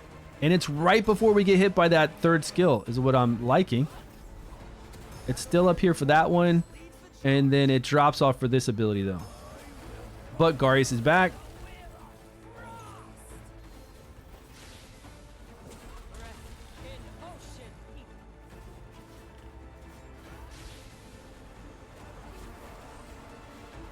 We're protected there, but I know how much longer we're going to be protected.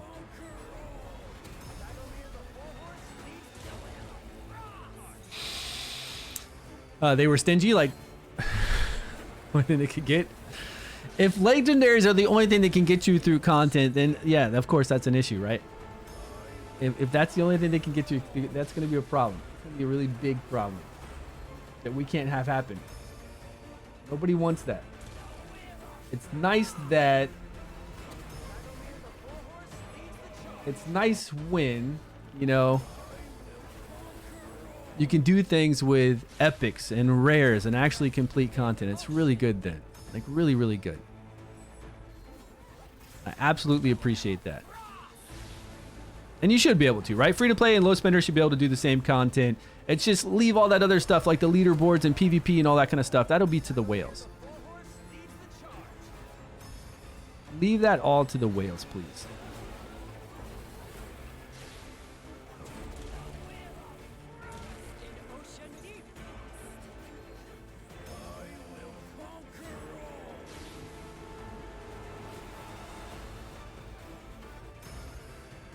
Okay, we're doing a little bit better this time, right?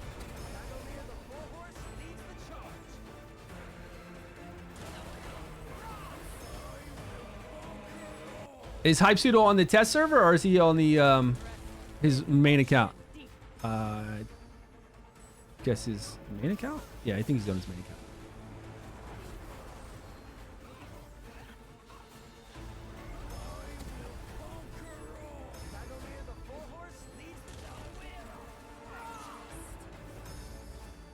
Okay, this is better than this. Is like this time that I changed it to is definitely better because I was saving us for this ability right here. Oh, we just got nuked. We just got our boy nuked, so it's definitely gonna fall apart now. Our guy right here, Garius, just nuked it at 180. 180's 210. Okay, 210. 210's pretty damn good.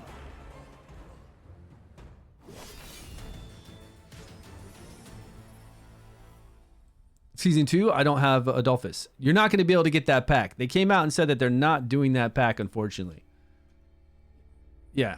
I don't know why, but they definitely said they're not going to do that pack. Let me save this. One moment.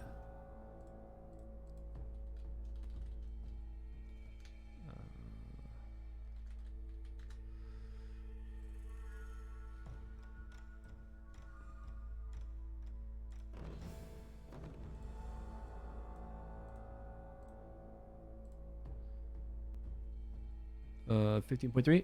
Okay, let's see. So this was the time I currently have. It'll be saved in my VOD. Redeploy. This is what I had to save us from. I just did 14.5 and 9 seconds for her. And then they eventually lined up later on. Well, they were covering us for that third ability, which is where I was dying. So I wound up getting what? What was the damage I got on that? 14.5 and 9. So 25, 15.3, 21.6, and 11.6.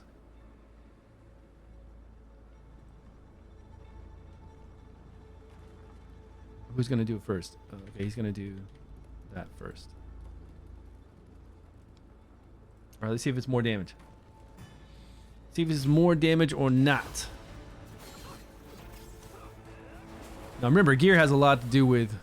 Timing has a lot to do with it too, right? Timing has a tremendous amount to do with it, but also gear as far as like how much damage Beldell's pulling in during that time. Not Beldell, what's her name? Girthin. I wish it was Beldell. I wish I had Beldell, but I got Girthin instead.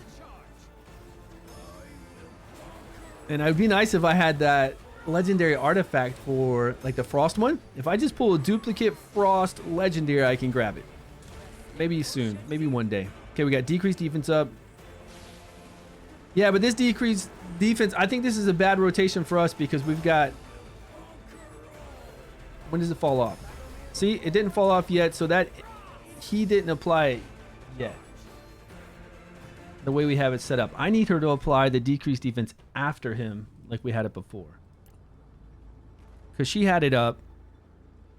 Well, either way. What's her default? 12. Okay, that's a problem. So I need to go to... He's going to apply his at... Oh, I need to go to hers at 31, I think is what we had, right? 20. So that'll give her a few hits to get this up before he goes and rotates the hits. All right. Pretty sure that's what we had, right?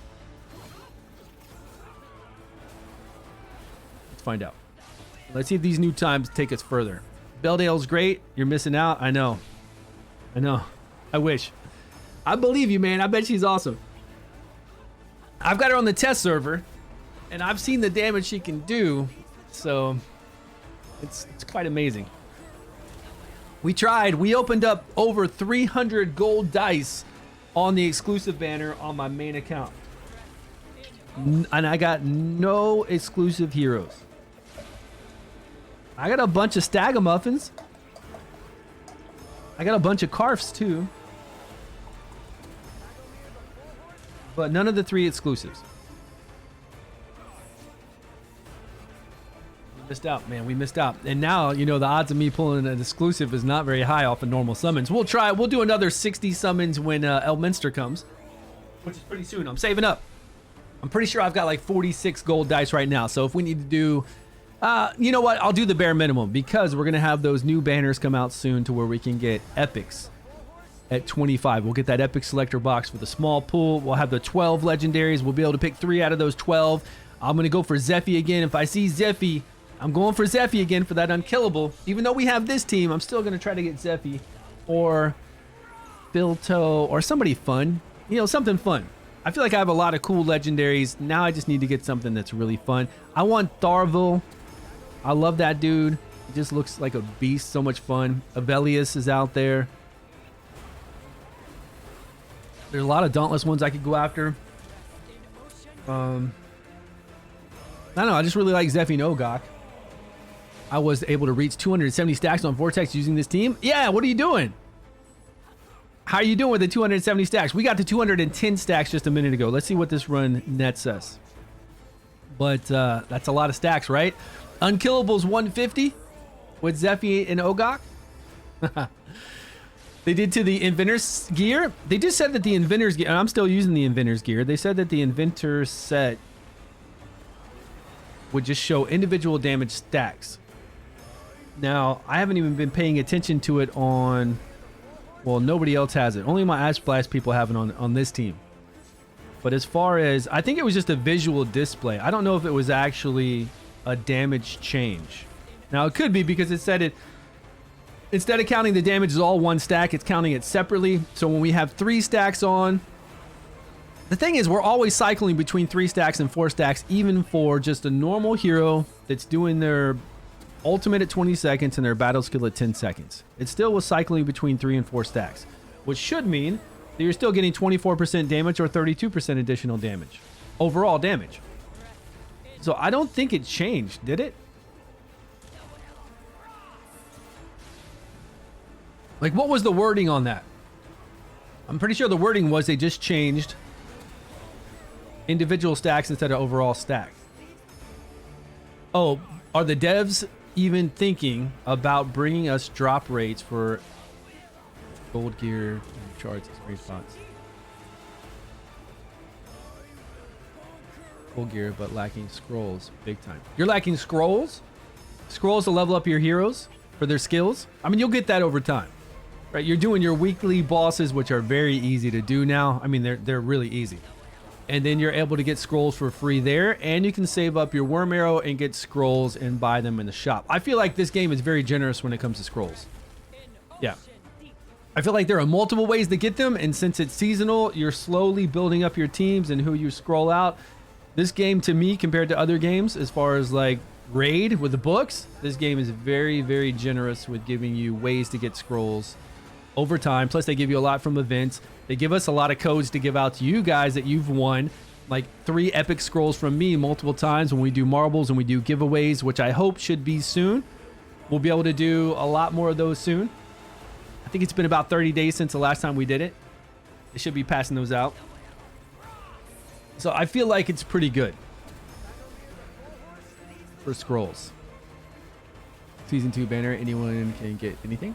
I mean, on the pity banner, yeah, but the season 2 banner. The season 2 banner, yeah, anybody could have got any of the season 2 heroes. Exclusives. So now the only way I'm going to be able to get one is if I hit really lucky. The only exclusive I've ever pulled is Liliwannis. And it, you know, I would trade Liliwannis in for so many other exclusives. I just don't really have a use for summons.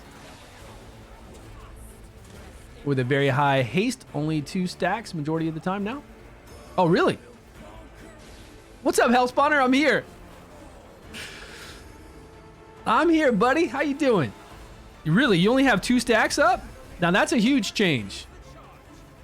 That's a really big change. If we don't see concurrent 3 stacks to 4 stacks and you only see 2 stacks up with a normal hero, don't the stacks last for 15 seconds? So we do our battle skill, we get 1. We do our battle skill. Yeah, I guess that would make sense. Maybe that's why that set was so strong before. Why it always outperformed everyone, even on normal heroes who weren't doing their... Even normal heroes who were doing their battle skill at 10 seconds and their ultimate at 20 seconds.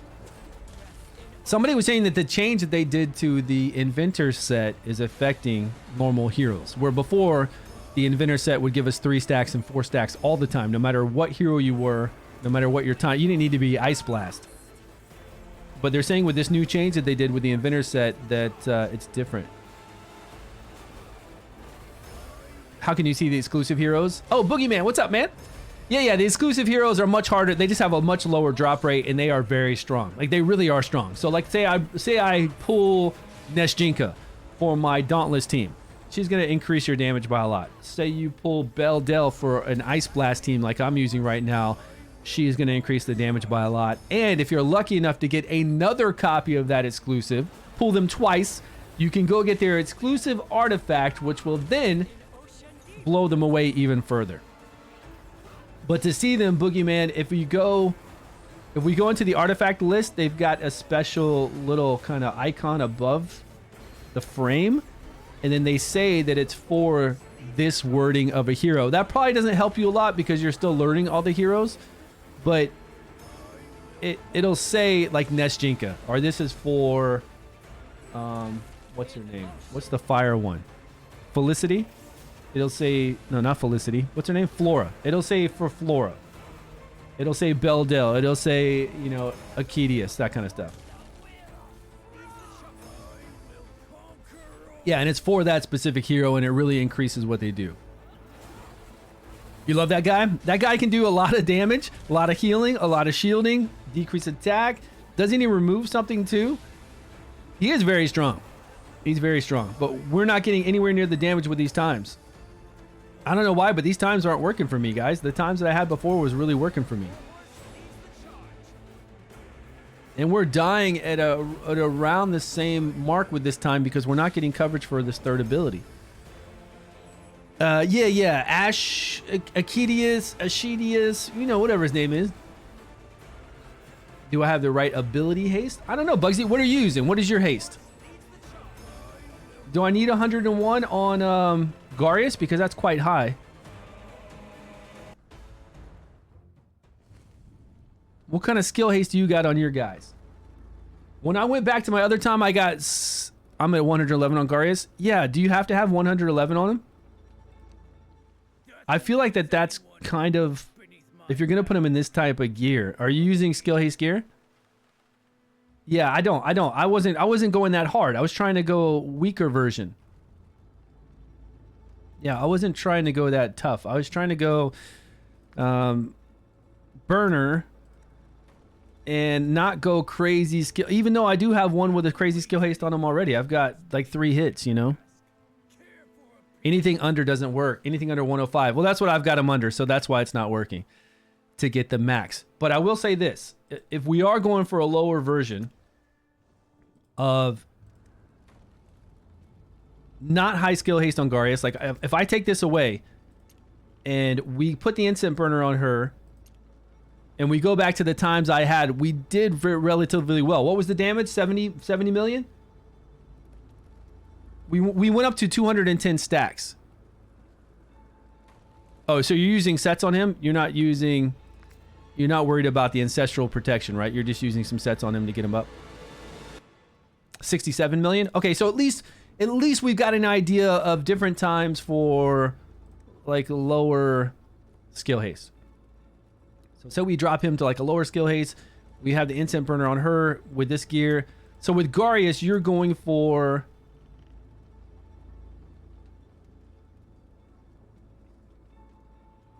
You can. Like, I could run this right now if I go with the skill haste that hits... Because you said over 101, right? So if I go with skill haste... Defense or HP, skill haste... Let's see. Rarity, attribute, skill haste. Now, what kind of skill haste do we need on our girl, though? This would bring his skill haste up by 1. That's not going to work. Okay, so yeah.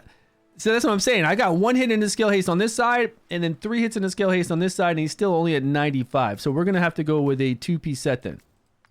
Keep his HP up higher with like these 2 gear sets, and then we'd have to go into a 2-piece skill haste set like this one. Skill haste and accuracy, or skill haste HP. Probably this set would be better. Keep his HP up. She only needs hourglass. But what if we didn't want to do hourglass? I mean, I can do it. I can do it. We've got hourglass. I'd like to focus on this, though. After we do hourglass and we get that crazy damage. After we see that we need... So we need over a 101, you said, right? For skill haste. That's the lowest we can go is 101. Is that correct? Because it's good to have the numbers. You need about 105. So no lower than... Ash Cheeks, IS? I don't think it's Ash Cheeks. I don't think that's his name. So no lower than 105 or 101. I don't know the exact number. Oh, so to be safe, let's say 105. So no lower than 105. And then for the hourglass, so we don't need to worry about skill haste on her. We just need hourglass, you're saying? 105 to be safe? Okay, 105. Hourglass on our girl Ardreth. We don't need to worry about any skill haste because I've got lots of skill haste on her, by the way, with gear. So for him, let me see if we've got... What was it? Skill haste?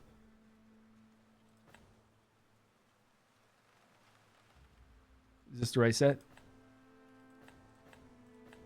This one gives me a little more HP. We're dropped his HP by a lot. I don't see how when we got 15% more. Must have had some serious HP substats on our other gear. Defense percentage. That goes up 400, 200. Let's see what we get for a substat. HP percentage? We did get HP percentage and we hit HP. That's crazy. Man. Wow. You asked for it and you get it. All right, he's up to 76,000. He's up at 115 now because we're using gear for that. Now for her, she's at a total of 76 because we've got skill haste on her. And we've got the incense burner. We need 20 on her with hourglass. That's a lot, man. That's a lot. Okay, but we'll go back to this. We'll go back to this later on, and it's all saved on the VOD, so I can look at my prior times, which I think were around right 15 seconds, 14.5 seconds. And we did fairly good. We went to 210 stacks. I mean, that was pretty damn good. 210 stacks without Garius needing crazy hits. Maybe 1 hit into each rune. Haste her with hourglass. I still think that's pretty good. 210 stacks. But if we can get to 280, which is probably only 2 more rounds, right? It's not like it goes 10. Yeah, it jumps up. It's probably like 2 more rounds. Okay, she's got plenty now. 76. With hourglass. Save that. Let's make sure he has the... We'll see if he has the most HP. He should. And we're using those same times. Okay? We're using the 25... No, we're using the 25 and 11. No, 15-3. This is right. This is right. Don't save. Yeah, okay. Okay, so we're using those times. All right, let's rock it. We got her defense. Let's see if it's a crazy amount more than the 210 we got with lower speeds. My Garius is at 24.5 and 15.3. Your Garius is at 25. Do the rounds keep going up by 10? No, they don't keep going up by 10. They start jumping quite a bit. Out of 250 stacks, it's like 24 attacks. 24 rounds. Strummus, what's up, buddy? Yeah, it's like I think it was like something like that. It jumps up quite a bit. Somebody typed it actually in our chat once here in stream, and then I had it in my video. Probably in the video I did. Yeah, I put it in the video I did actually about this team right here.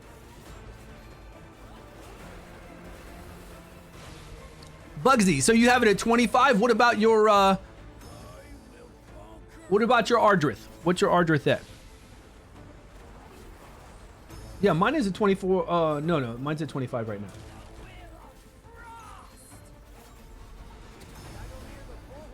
We'll change it to 24.5 and see. You're running unkillable with Ice Blast? Ah, you're fine then. Oh, we definitely wrote it down. We did, Rocket. We did. Somebody put it on there, and I'm telling you, I put it in the team I did right here, this team that I was showing. I talked about the rounds, and I put a screenshot of somebody that put it in there, so it's somewhere in that video. Somewhere in there. But yeah, it does jump up quite a bit. And it's only like 25 rounds or so when it gets up to 200 and something. Yeah, Hellspawner. Yeah, I got her yesterday, but I didn't actually select her until this morning. I was going to stream late at night last night around 9 p.m. and pick her up, but I was like, you know what? I'm just going to run the Vortex boss with my normal team. It's not a big deal. Save it, wait till the morning, till today, and then just pick her up, stream it, level her up to 100, scroll her really quick, and start playing with her. Yeah. And I've still got some chief challenges to do because you want to do those chief challenges. Even though you unlocked Ardreth, go complete those chief challenges because you want that solvent. That 5,000 solvent, if you can do 22 million or whatever solvent you get if you do 11 million or 7 million, get that elemental advantage out, right? You want that additional damage for all your elements. Plus, you want to start taking 15% less damage. If you can start maxing those out, 5% each for those 3. That solvent is no joke, man. I'm a big solvent person. You need, like, everybody needs as much solvent as quickly as possible to do well. With all those chief challenges we're about to fight too. Ice Blast Beldell? Oh man. If I had Beldell with Zephy and Ogok, yeah, that'd be fun. But now you got this, Drummus. You can try this too if you have Sagamir. If you have Sagamir, right? Okay, let me see here because I'm telling you this. Okay, now with the speed though, we should be able to do it more times and be covered. That's it. We're covered now by this. Yeah, we're covered by this ability here. Okay. Yeah, we were low on speed with him. If we're gonna use these times, we were low on skill haste with him. But let's see if we get that much further past 210. Because I still feel like that 210 round was solid, and we're using Incense Burner and we're using low skill haste on everyone. But if this really pushes it for Hourglass, and the skill haste for Garius wasn't a problem because we just switched gear on him, so that's easy. We don't have to worry about getting crazy hits. Yeah. Since it's skill haste gear we're using, and we don't have to worry about crazy hits on his runes, then that's no big deal too, though.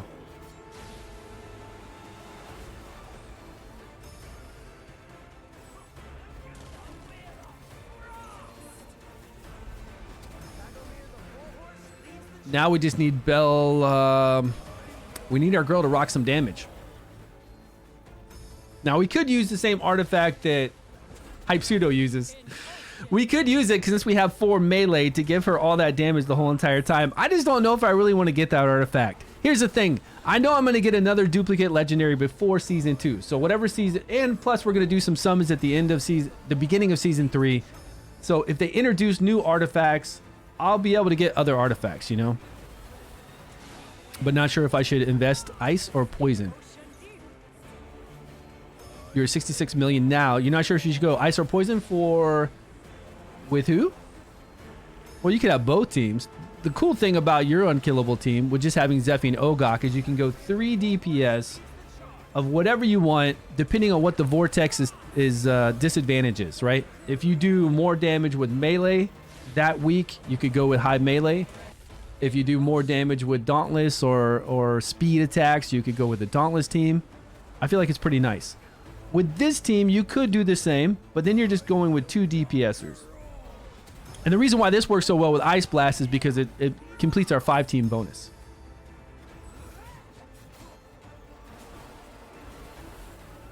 And Ogok and Zephy do match right now. You could use Ogok and Zephy in a Dauntless team and you get a 5-team bonus. And then I saw Ivy Lee used Ogok and Zephy with her Flora, which is an exclusive, to pull in some massive damage. And she was doing like 67, 70 million. So it's nice to have those two. I think it's fun to have a 2 unkillable comp and just bring in 3 glass cannons. I think that's pretty sweet. So I'll be happy to get Zephy one day.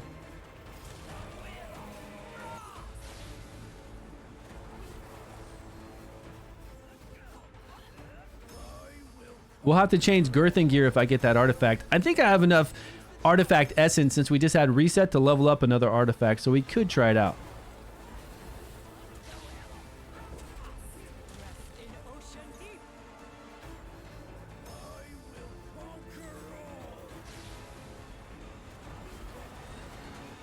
But next season, this will do less damage, right? If they don't patch this or change this. Next season, when Frost and Radiant aren't the pairing, it'll be, you know, it'll just be 2 different DPS we'd use then. We wouldn't use Frost DPS right now. Like, say it goes to Radiant, and what's a match that Radiant could go with? Radiant Fire? No, is that a base one? Radiant Lightning? I thought that was a base one too. Whatever it could switch to. We could find the 2 top DPS to do that. Radiant Fire is next. Is it really? Okay, so that'd be easy then. That'd be really easy to make a, you know, bring in Total Nan and Erich at a minimum, and you just get your damage in. Fire, lightning, and ice are the main elements. What are the pairings we haven't had yet? Yeah, it'll be that, right? The pairing we haven't had yet. Exactly. Radiant and fire. We didn't have radiant and fire. No. We had radiant. We had fire and poison, and now we've got fire and necrosis. So fire, radiant, right? And that'll be easy. Like if you want to run these 3 radiant, again with Total Nan, Flora if you have her, Erich. We've got Casper, Rash. There's a lot of guys out there. Adolphus? Do we need all that? Do we need it? Adolphus would be actually interesting if Adolphus would give Garius the increase. The turn meter increase, right? It's not going to be...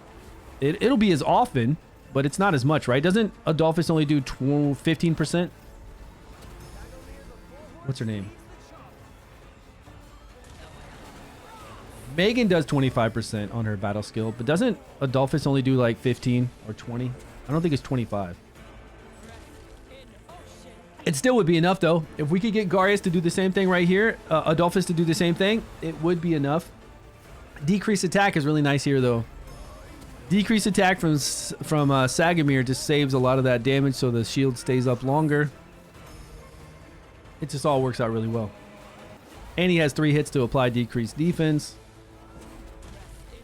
Sagamir is really, really nice for this.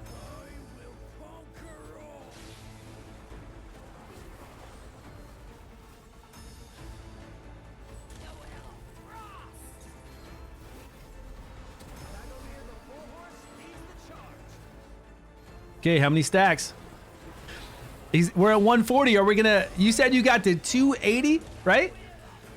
280 is quite a lot. I feel like 210 is quite a lot too. I mean, it's a lot of damage to be taking. Okay, there's no massive shields up right now, and we lost Beldel. See, this is where I always lose Beldel when I do these times. And you said it was because we didn't have enough. 270, you got to 270 stacks. Whenever I do this time, Beldel, I don't know why I keep saying Beldel, Girthin does not have the coverage she needs when I do this time.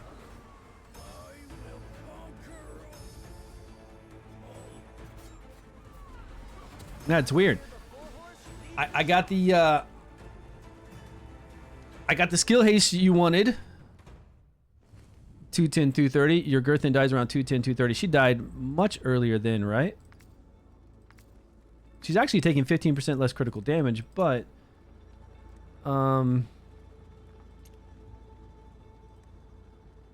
got the skill haste you said to get to for these times. And I got the skill haste crazy high on her, which we don't need since we had the hourglass because we replaced it. And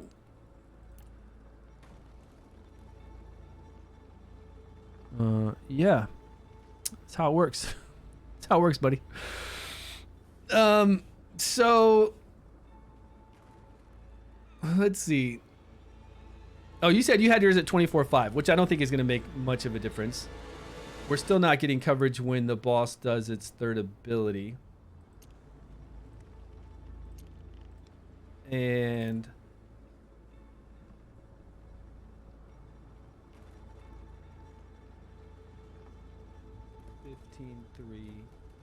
yeah. She's so late because she's applying decreased defense. We're not really worried about the damage right now. She's applying decreased defense along with Sagamir applying decreased defense. They're rotating. She's got Witch's Remains. He's got the Crown, which is giving us a lot of damage. But what we're more concerned about are stacks, like reaching higher rounds.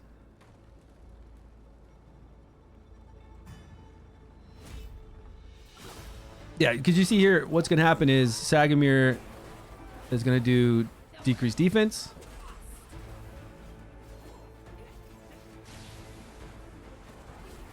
When the boss does its ultimate, along with decreased attack.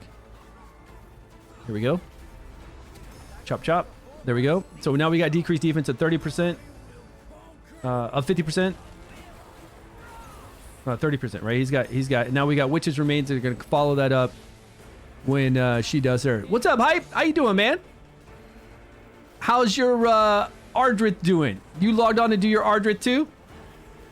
I just picked mine up this morning. We scrolled her out. We put some stuff on her. We've been doing a lot of different times, but I feel like with lower haste.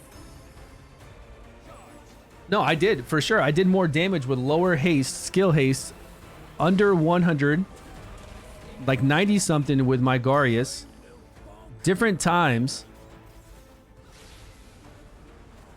And we did more damage. Stuck at 88 million, trying to get to 90. Yeah, but how many stacks? It's not really about millions. You got totally different gear. You've got different artifacts gears on. It's more about getting to the stacks and then worrying about the damage. Like my Girthin is dying from this skill 3. This one right here. Way too early. And then if I change the times and I lower and I put Incense Burner instead of Staff on Ardreth, and I lower the times on the skill haste on my Garius and change the times around to where I'm covered for this ability here, I got way more damage. Yeah, I got way more damage. So I got to 210 stacks with that. 210 stacks. Ancestral on someone for healing. Do we have it on anybody? We could easily put it. Yeah, we could easily put it on. Oh, you're right. To keep her up, right? To keep her past that mark. I could easily put it on her because she doesn't need all this skill haste now that we put. Now that we took away ancestral protection and we put this on her. All right, let's load her up. Defense percentage. We don't want to get her HP too high. 69. I think that would actually put her too high. Let's see who's being hit. I already cleared all the pillars. Yeah, man. Pillars are done. Yeah, we do have that healing artifact. That healing artifact's pretty sweet.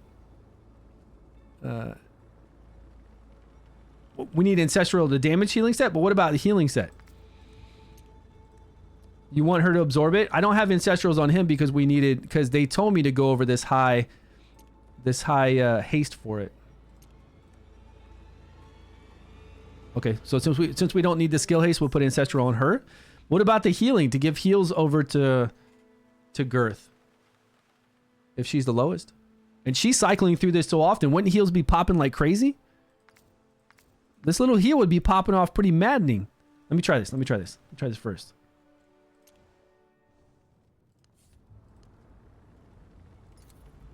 And see if she dies in those later rounds.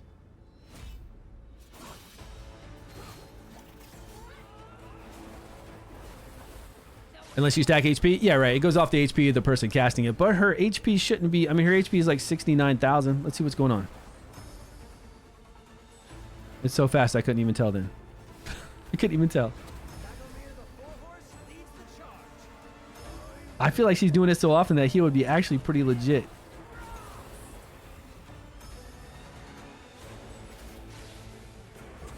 I didn't even see a heal number.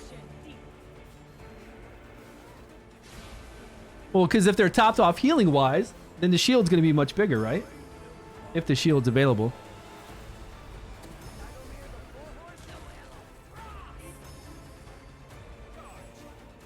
Let's see if we make it. I found it nice that we made it to 210 stacks, though, with much lower skill haste on everyone. We don't have to worry about getting those skill haste hits on the runes, and we could use Incense Burner instead. For Frost is 400% attack. Stumps, what's going on?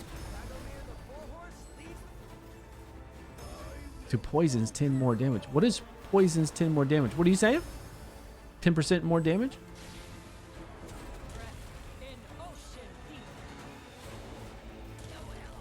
Oh, you're talking about the elemental advantage. You're talking about when we max it out at the end there, 400% attacks compared to poison. I don't know what the comparison to poison is, 10% more damage. Oh, is it comparable to them? Comparable is what it says. I don't know which one's the most. I think 10% overall damage is very strong. I think 10% overall is very, very strong. I don't know what 400 equates to it. I have no idea how to figure that out. But I think overall damage is pretty good. I'm hoping that all of them are kind of, you know, strong in their own way without one being too overpowered than the other. But I'm pretty sure that 400% attack, I mean, it's giving me additional damage and we're using it on this team.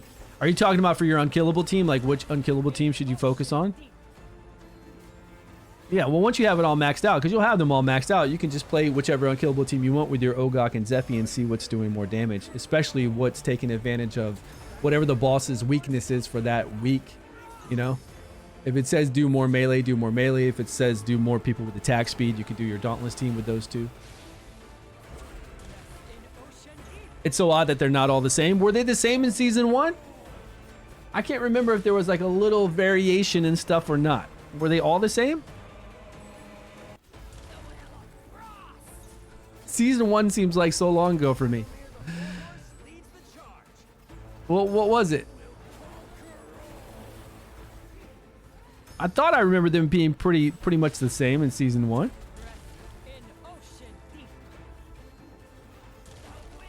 Yeah, well, you eventually get it. Yeah, you won't go for it right now.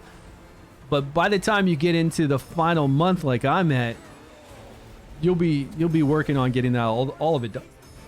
All of them maxed out. But yes, that won't happen until later on. Unfortunately. I do kind of wish that it would happen sooner, really. They weren't. I think the Ice Boskama had critical damage. Had critical damage? You're right. I think one of them did have kind of critical damage. So they switch it up.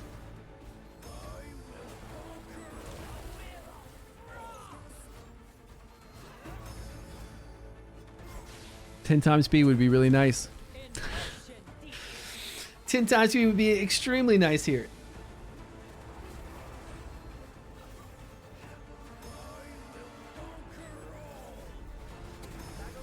All I hear is I will conquer all over and over.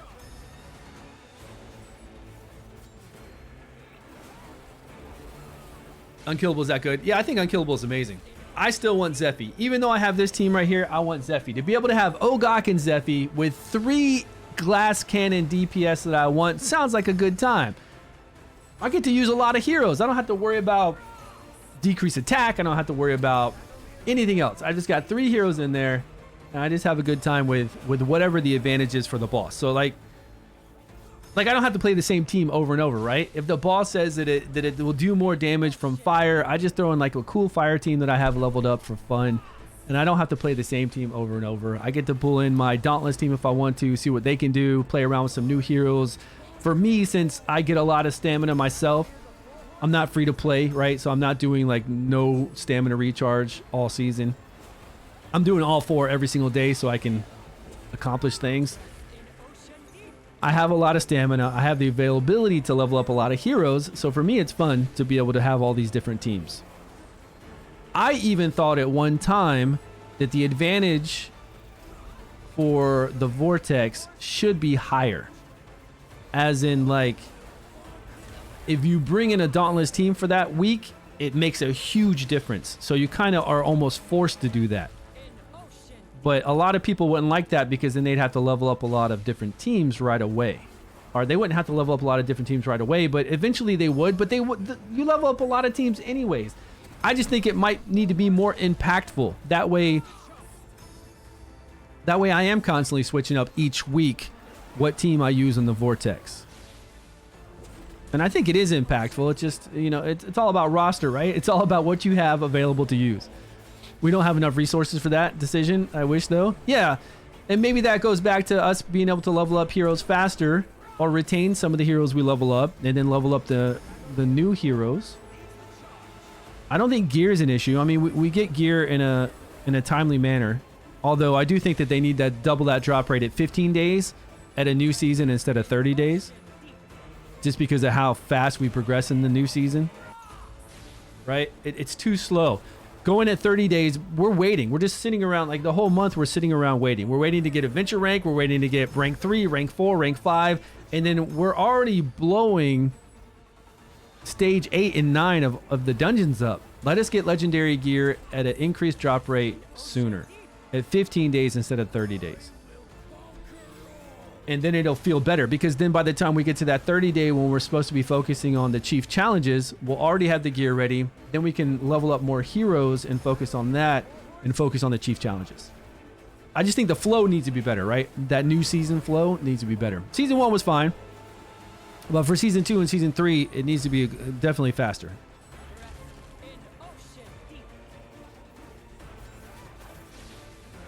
Yo, what's up? Boogie, what's happening? Yeah, I'm on season 2 and you don't have access to these season 2 heroes. That's another issue about the game. That we're all spread out for different seasons and different times. Boogie, you will never be on the same season I'm on and play the same stuff I'm on unless you skip forward to season 3 when season 3 comes out. And for an account like yours, I would kind of recommend it. There's nothing you're missing out on if you skip from season 1 to season 3.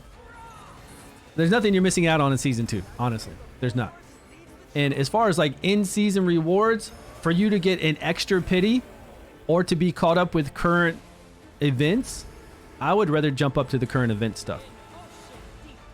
Unfortunately, they're not going to end everybody's season, give you the rewards, and have you come into season 3 that I've seen yet. Yeah, Boogie, you should definitely jump to season 3 with us. Jump on my server to season 3. As soon as we get into season 3, I'll give you a code and you can come over to season 3 and start season 3 with everybody. What I would do if I owned the game, I would tell everybody that their season's going to end and you'll calculate rewards at the end of that season. You'll get your rewards and that you start season 3 with everybody. That's what I would do. And I would rework that whole beginning process with the Child of Chaos so that then people, when they start playing, they have what they need to face the new seasons. This whole thing where everybody's on different banners, different seasons, different everything, I think that's another reason that a lot of people kind of vacate. You can only use that if your account is less than 6 days old? Really? No. I don't think so. Yeah, I think you can get any invite now and bring anybody over. Because I did have Pebbles joined our server, but yeah, he did it on a new account though. I don't know. I'll find out, or I'll ask, or I'll try myself. Like if I do a 6 day old, I have a 6 day old account. I'll try to see if I can give my own account a code and see if I can jump that account to season 2 right now and test it. Because that'd be a shame if you can't let people. And I thought that's oh, we already lost somebody, Shinna. What did we change here? I can't remember. What did we change?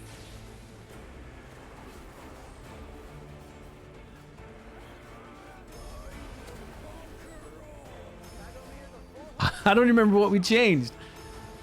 What did we change to do this run? What was, we changed it from 25 to 24.5. I think that was it.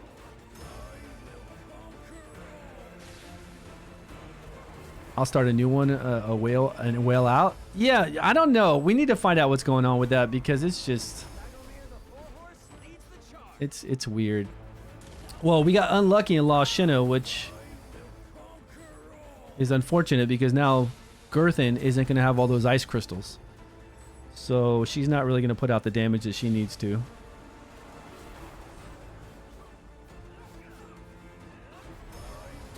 We changed the gear set to do the healing gear set on instead of ancestral protection to take 15% of everybody else's damage. We put the healing gear set. Okay.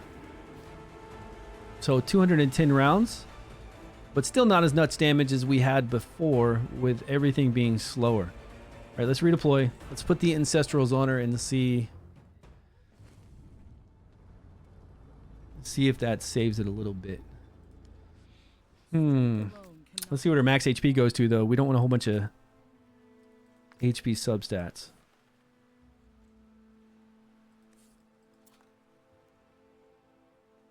Where is it? There it is. Give me some defense. Defense percentage is cool. No HP substat there.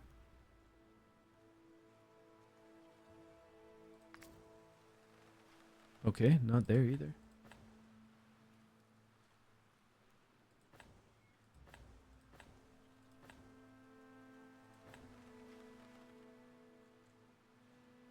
All right, matching set. We get a little defense from that. We get a little HP from that boost.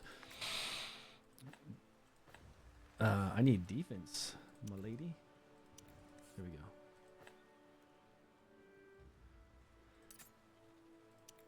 $69. A lance knows no mercy. Death awaits anyone who 76. Okay, we're fine there.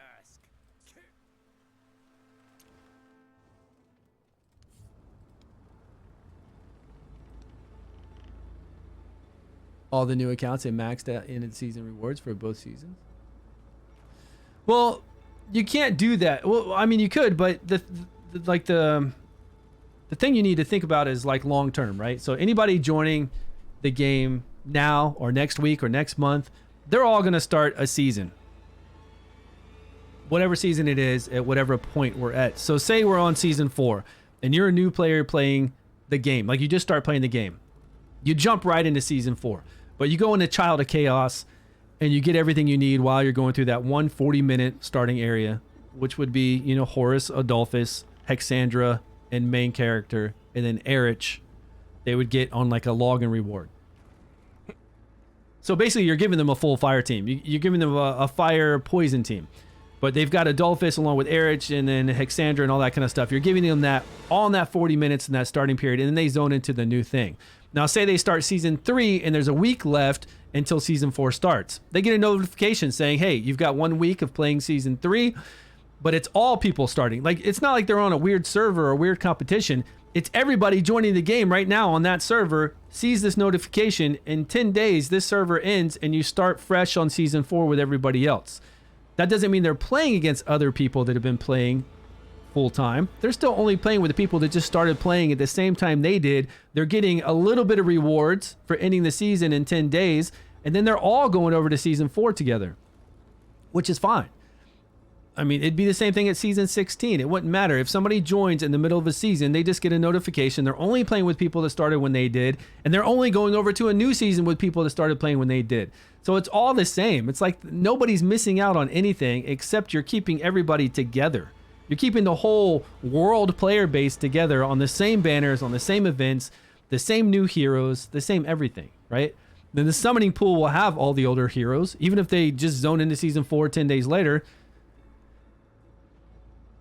They get to see all the new heroes. They're not confused. They're not wondering why I have different gear than they have. Why is my gear set different than yours? Well, you're on season 1 and I'm on season 16.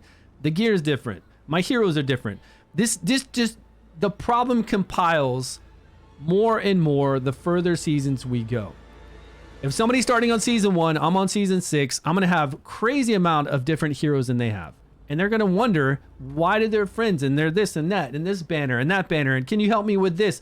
I don't know what happened in season 2, brother. I'm on season 14. I can't remember. I can't help you. I don't know what gear sets you're using opposed to my gear sets or what the progression was like, what heroes you have access to. Your buddy's on like 30 days behind that. This guy's on season 7, 8, 9, 10, 15. It just gets crazier and crazier, and you can't This game cannot sustain this way. I don't believe it can. Where do you see when your season will end? If you go over here to your little DNA thing, I don't know what it's called. It just can't survive that way. There's just no way. This thing right here, go to your star up at the top right, and then it'll tell you ends in 36 days for my season. But since you just started, your season is going to end in like 50 days, 52. I don't know how many days you've played. But I would never design a game that way. I just can't imagine how they think that that's healthy, and to keep people engaged and friends playing together and talking about them. I mean, all games are like community-based games, right? I'm playing this game, and if my buddy in Florida is playing this game, we'd be talking about the same thing we're doing together. Hey, man, did you just pick up Ardreth today? Ardreth? Who's that? Oh, I'm sorry. You just started playing the game. You don't know about her. You won't know about her for a long time, and by the time you do know about her, I won't care because I'm going to be on to something else. It just, I don't know. I feel like it's crazy sauce to me. Like, there's a huge disconnect there that you never design a game this way. I don't believe in it, and I think it's the biggest downfall out of everything else. I think that's the biggest downfall out of it all. Just insane to me. Okay, we put her in Ancestral's protection. Okay. All right, let's go. Can you show the leaderboard? Some of her teams? Did someone have 333 million? Yeah, with an unkillable and dauntless team, I believe. He just uses the same team all season long. I think it's unkillable with dauntless. I'm pretty sure it's a dauntless team. He just uses it the whole entire season from beginning to end.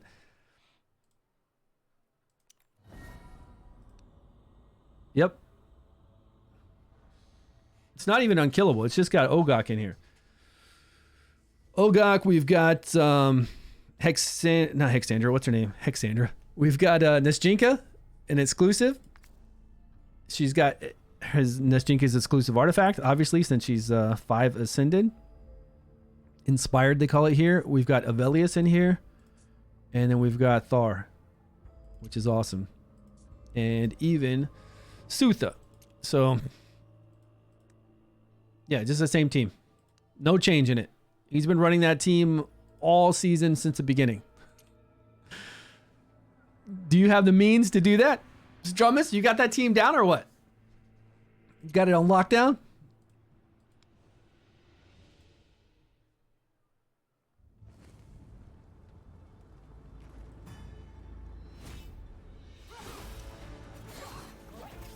All right, are we going to get to 210 stacks clean with no deaths?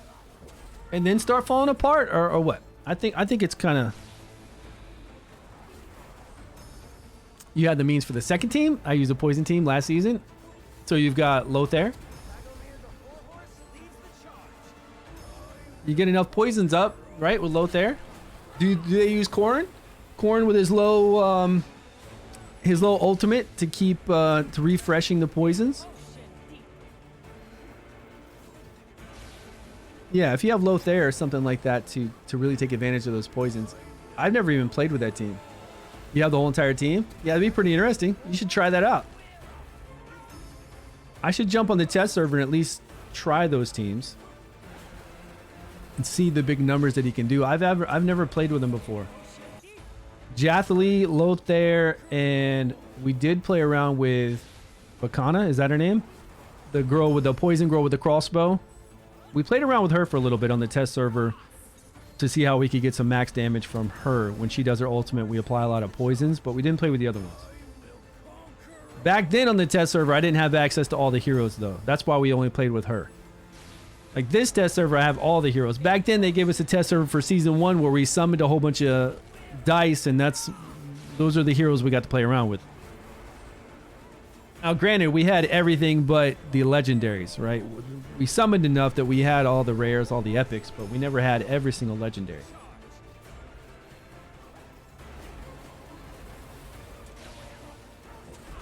You're only on week 2? Oh, the new one? Week 2, season 2? See what I'm saying? It's so dumb, man.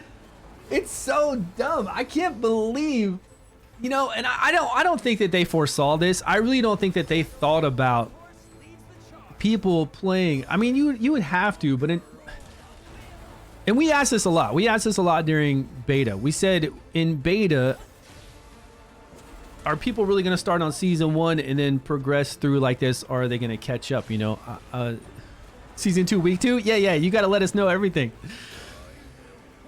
Season 2, week 2. And like I said, could you imagine a year from now when people start asking questions or trying to play with somebody? It's going to be a ghost town for most people. They're going to be on season 1, 2, 3, 4, 5, and it's still a ghost town because nobody else is with them. It's mind-boggling. It really is for me. I can't imagine anybody who would design something like that. It's just too weird. And I think the whole idea is that, you know, did you see all the advertising they did for season 2? And the season 2 advertisement said, come join us for season 2. Right? It always says that. It says Expanse. It kept saying something with Expanse. Like they did all this paid advertisements for season 2. They had all these YouTubers, including myself, paid us all to do a video, multiple videos for a lot of other people who do Raid Shadow Legends and stuff, so they can try to get that Raid Shadow Legend people over. And it all said, season 2, all new, this and that, come and join us for season 2. And then they log in and they're starting out day 1, season 1. They won't even see season 2 for 90 days. So they were like, what? Where's this ocean stuff at, man? Luckily, they were smart enough that when they do the D&D collaborations, they do it all at the same time. Doesn't matter what season you're on, the D&D collaborations are done in a sense that when you fight the boss that they have, that it's just on the roster of heroes you have, they're maxed out, the gear doesn't matter. Whatever hero you have, you can use against the boss, and you don't have to worry about gear. So they did do smart with that, I will say. At least they made it so that everybody can participate at the same time for the D&D event when it happens, the Dungeons and Dragons stuff. Yeah. Because if that was all at weird different times, that would be even crazier. And they can't do that because they only have 2-year contract to do it, so they have to, you know, it has to happen when it happens.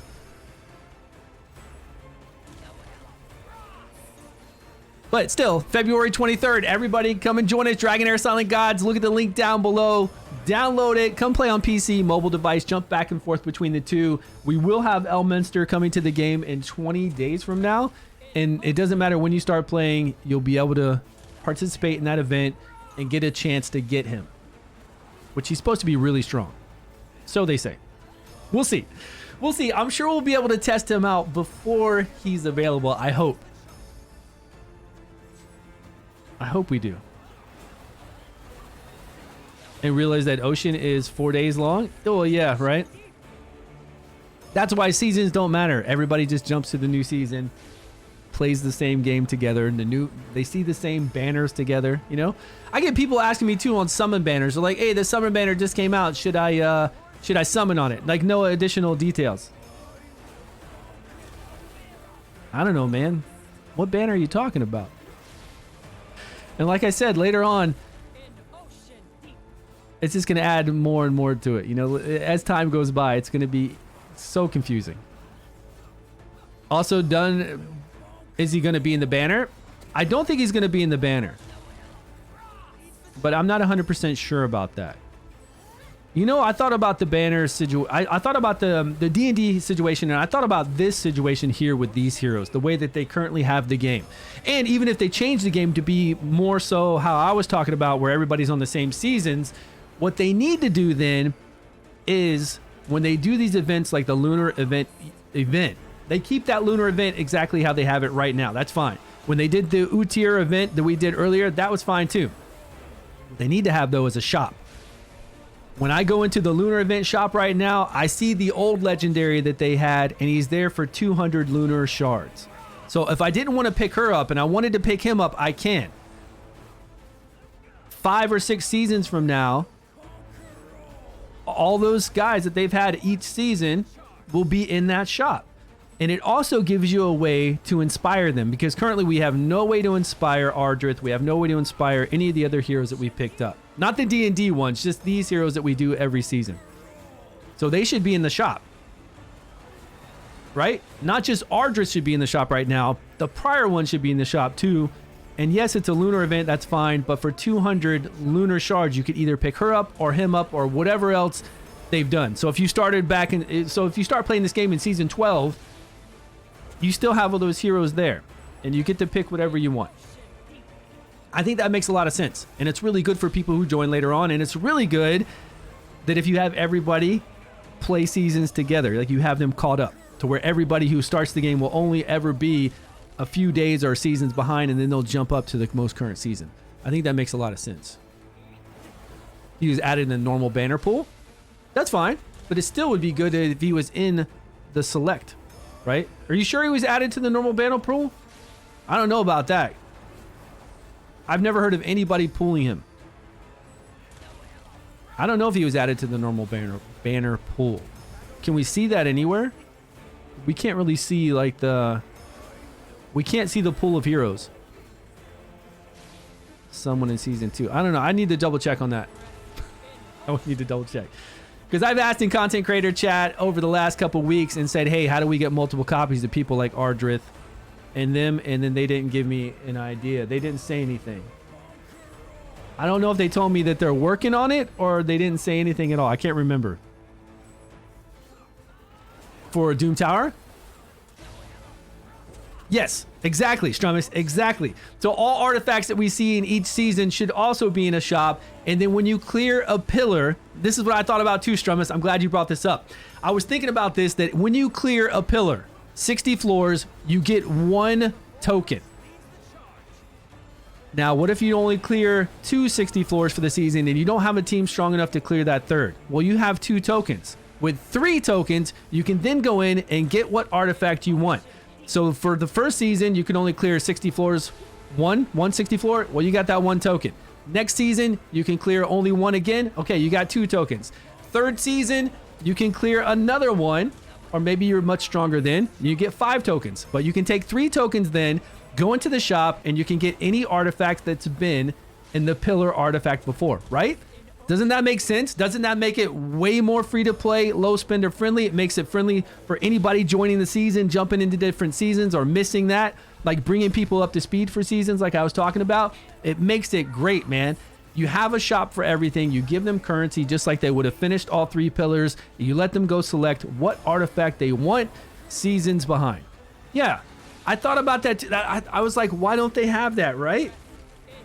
But what are we going to do for the artifacts in Fae, though?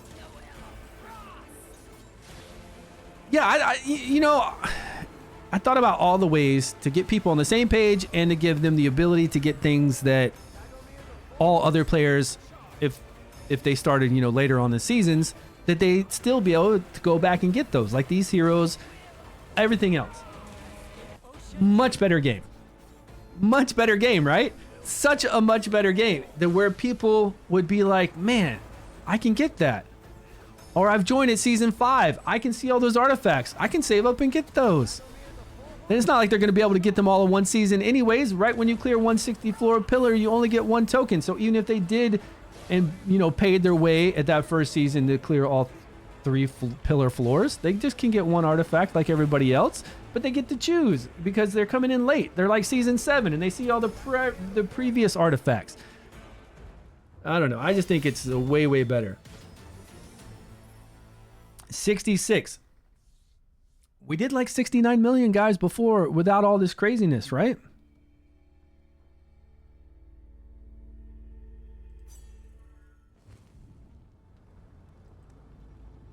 We did 69 million before. What did we change the times to?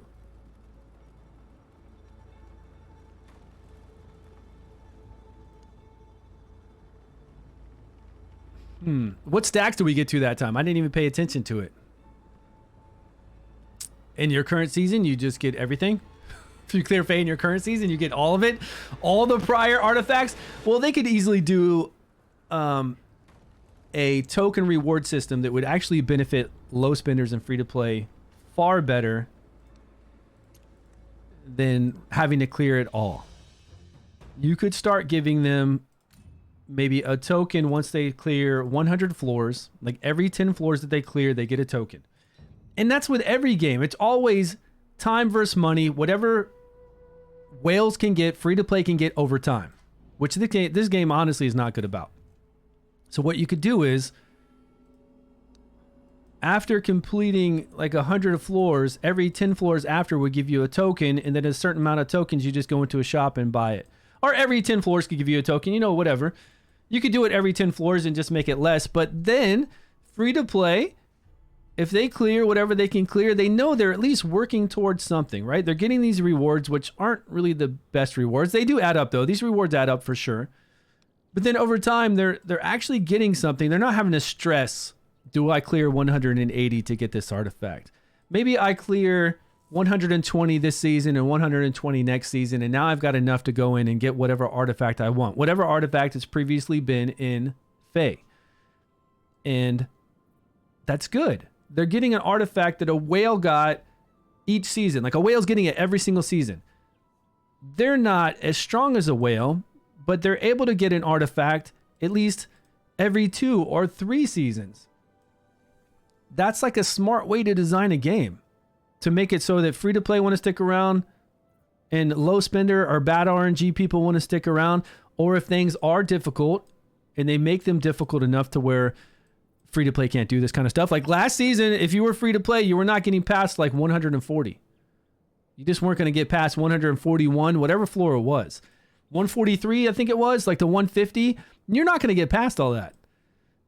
Unless you were really lucky with the heroes you pulled. Like extremely lucky with the right heroes to be able to do it.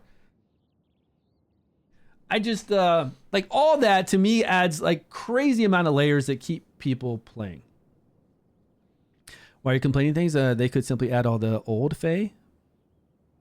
Exchange shop, easy. Artifact exchange shop. What artifact exchange shop?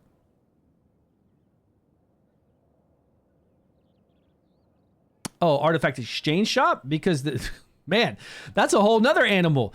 The fact that free to play or low spenders could ever get a legendary dupe to get, are you crazy, man? That would make it even way harder for them. If you just put all the artifacts that were in Pillar or in Fae into here and expect them to get a duplicate legendary, that's not happening. There are so many free to play people on season 2 that do not have Witch's Remains currently. So they already need to work on a way to help them with that. Like there's so many things that they need to work on. So many things. And it's not like you're giving away, you know, and we're not talking about things where you're just like giving stuff away, right? We're talking about things that take 2 to 3 seasons, which is how many days is that, you know? 3 seasons is almost a year. We're talking about things that are long-term investments. And yeah, Witch's Remains is a crazy game changer. It's not even like a small game. It's like a real, like when people say game changer, it's like a real game changer. A legit game changer. The more the heroes they get, the more chances for dupes, for legendary dupes. Yeah, which is a very hard thing for people to come by. Came from Fae or Pillar, only AoE artifacts. I think all those ideas we came up would be great. And then, you know, a way for people to slowly get a duplicate legendary, of course, is definitely needed. Like, it's needed for them to get Witch's Remains, you know? Or honestly, if they just like made Witch's Remains and it's so needed so much that Witch's Remains almost needs to be an artifact that you just collect over time, that you get from doing arena. But you need arena points then to carry over to the next season, because right now I'm trying to go for that arena artifact and I'm doing arena all the time. I've got a 1-man defense, and for some reason there's just not enough activity on the server to drop me down low when I put that 1-man defense. But I just keep doing battles, and then throughout the day I'll buy a couple more. I need to do my stamina. I got stamina. Do I have any stamina conversions? Do I have 7? Reserve, because we've been playing all day and I forgot to do my stamina, so we got 7 in reserve. Okay. I mean, I know it's double the time to get that 1 stamina, but still, I got a reserve, which I wouldn't have had before. It's pretty cool, and it went up to 150 instead of 120 or something that we had. But I don't even know if I'm going to be able to get this artifact at the rate that I'm going.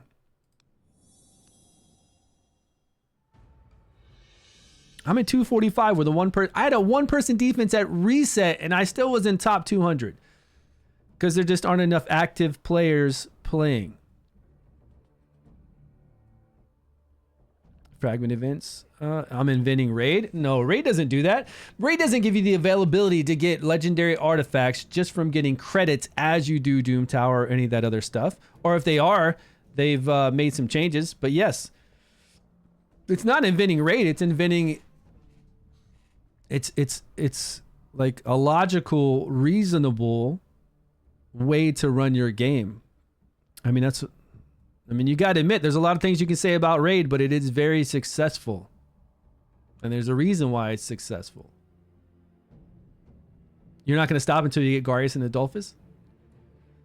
It's trash. I will say that Arena is pretty trash, but I think I know that if we had control of our characters, it would make it stronger for offense, of course. But it would also make it more enjoyable for offense, and we wouldn't have to worry about those stall teams as much because we'd be able to go target who we want to target and play how we want to play. I have no problem making it to where offense has control of their heroes. I think that would be great. But for some reason, they don't want to do that. And I do also agree that after 2 minutes of fighting into our 3-minute battle, at that one last minute mark, they should increase overall damage for both sides and lower healing for both sides. So we get a definitive winner. So it doesn't go to a stall to where people are all alive and it just runs out of time. I do think that there are a lot of things they could do for that, but I just haven't seen them put any interest into doing that. And since I've been farming this, let's see my exchange. And I haven't been buying this as well. I have not been buying the additional essence. This 2,000 essence. I get the 800 essence every week, but this 2,000 essence I don't buy, and I don't buy any purple. So I'm at 26,000 right now, and I got to get up to 50,000, right? Not only that, but I've got to get up to Gladiator Arena. Or no, I got to get up to Silver Lion Champion, which I was at last season. But the weird thing about getting the Silver Lion, it depends on everyone.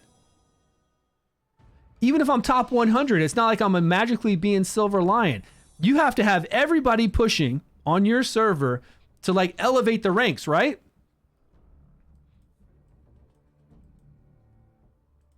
I don't know. Maybe if I get to top 50, I'll be in Silver Lion.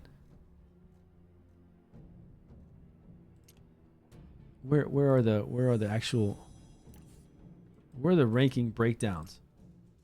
Here. Well, Silver Lion's the next one up. Is that right? I don't know. I don't know what I have to do to get to this, but I'll have to see if I can make it there. So let's say I do get to 50,000 and then I don't even get to Silver Lion. Then I can't even get that artifact. And these points do not carry over. This 50,000 I'm saving up for do not carry over to the other season. So definitely free to play and low spender, never have a chance of getting it. But I miss the speed of champions in raid and how much fun it was to increase someone's speed. Well, that's skill haste here, or how you would tune a team like that. Yeah, that's skill haste here. Which skill haste we have 2 different artifact sets to get you 40 skill haste, 20 each for the 2-piece set, 20 skill haste, and skill haste lowers the interval that you do your skills. So say here the initial time. So right when the battle starts, we're going to do this skill at 4.9 seconds, right when it starts, and then after that, we're going to do it on an interval of 9.7 seconds. Now, if we give her, and this is the ultimates, right? If we give her a whole bunch of skill haste, both of these times will go down so that you're doing your skills more often.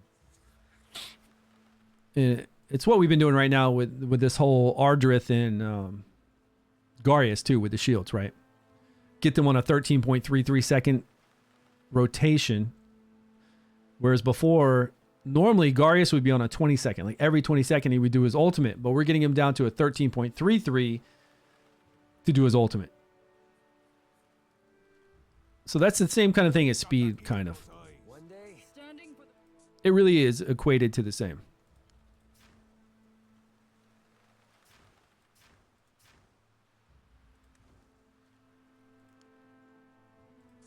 Where's Garius at? Here he is. Yeah, he's down to 16.4, and normally he'd be at 20. It's pretty big. Pretty big increase. All right, guys, I'm going to head out. We've been on for 2 hours and 55 minutes. It's Saturday. I'm going to see what my kids are up to. Thanks for joining me. I should be back tomorrow. If not, because tomorrow's Sunday, my wife's off of work, I might go somewhere with her. Might go to Matsudo, get some coffee. We need to go to this grocery store and get some cheddar cheese. Cheddar cheese is so hard to find here. Like a big block of cheddar cheese. I like to chop it up. Little thin slices on some Ritz crackers. I don't know. You guys are missing out. If you don't do cheese on Ritz crackers, it's my favorite snack, man. My favorite snack. But we got to go to this special grocery store, this huge grocery store that's got these big blocks of cheddar cheese for like $10 a block. I don't know if that's cheap, but it's the cheapest we can find around here. Yeah. Boogie, you too, man. Thanks so much for joining me, everybody. Have a wonderful rest of your day. I will see you tomorrow. And if not tomorrow, I promise I will be back the day after on Monday, and we'll start streaming and doing some more fun stuff. And I guess we'll jump over to the test server to see what we can do over there. You too, G-Maps. Rocket. The canned cheese? No, this is a block of cheddar cheese, man. Canned cheese? What? That sounds like artificial stuff. I'm talking about the good stuff. All right, boys. Take care. I'll see you soon.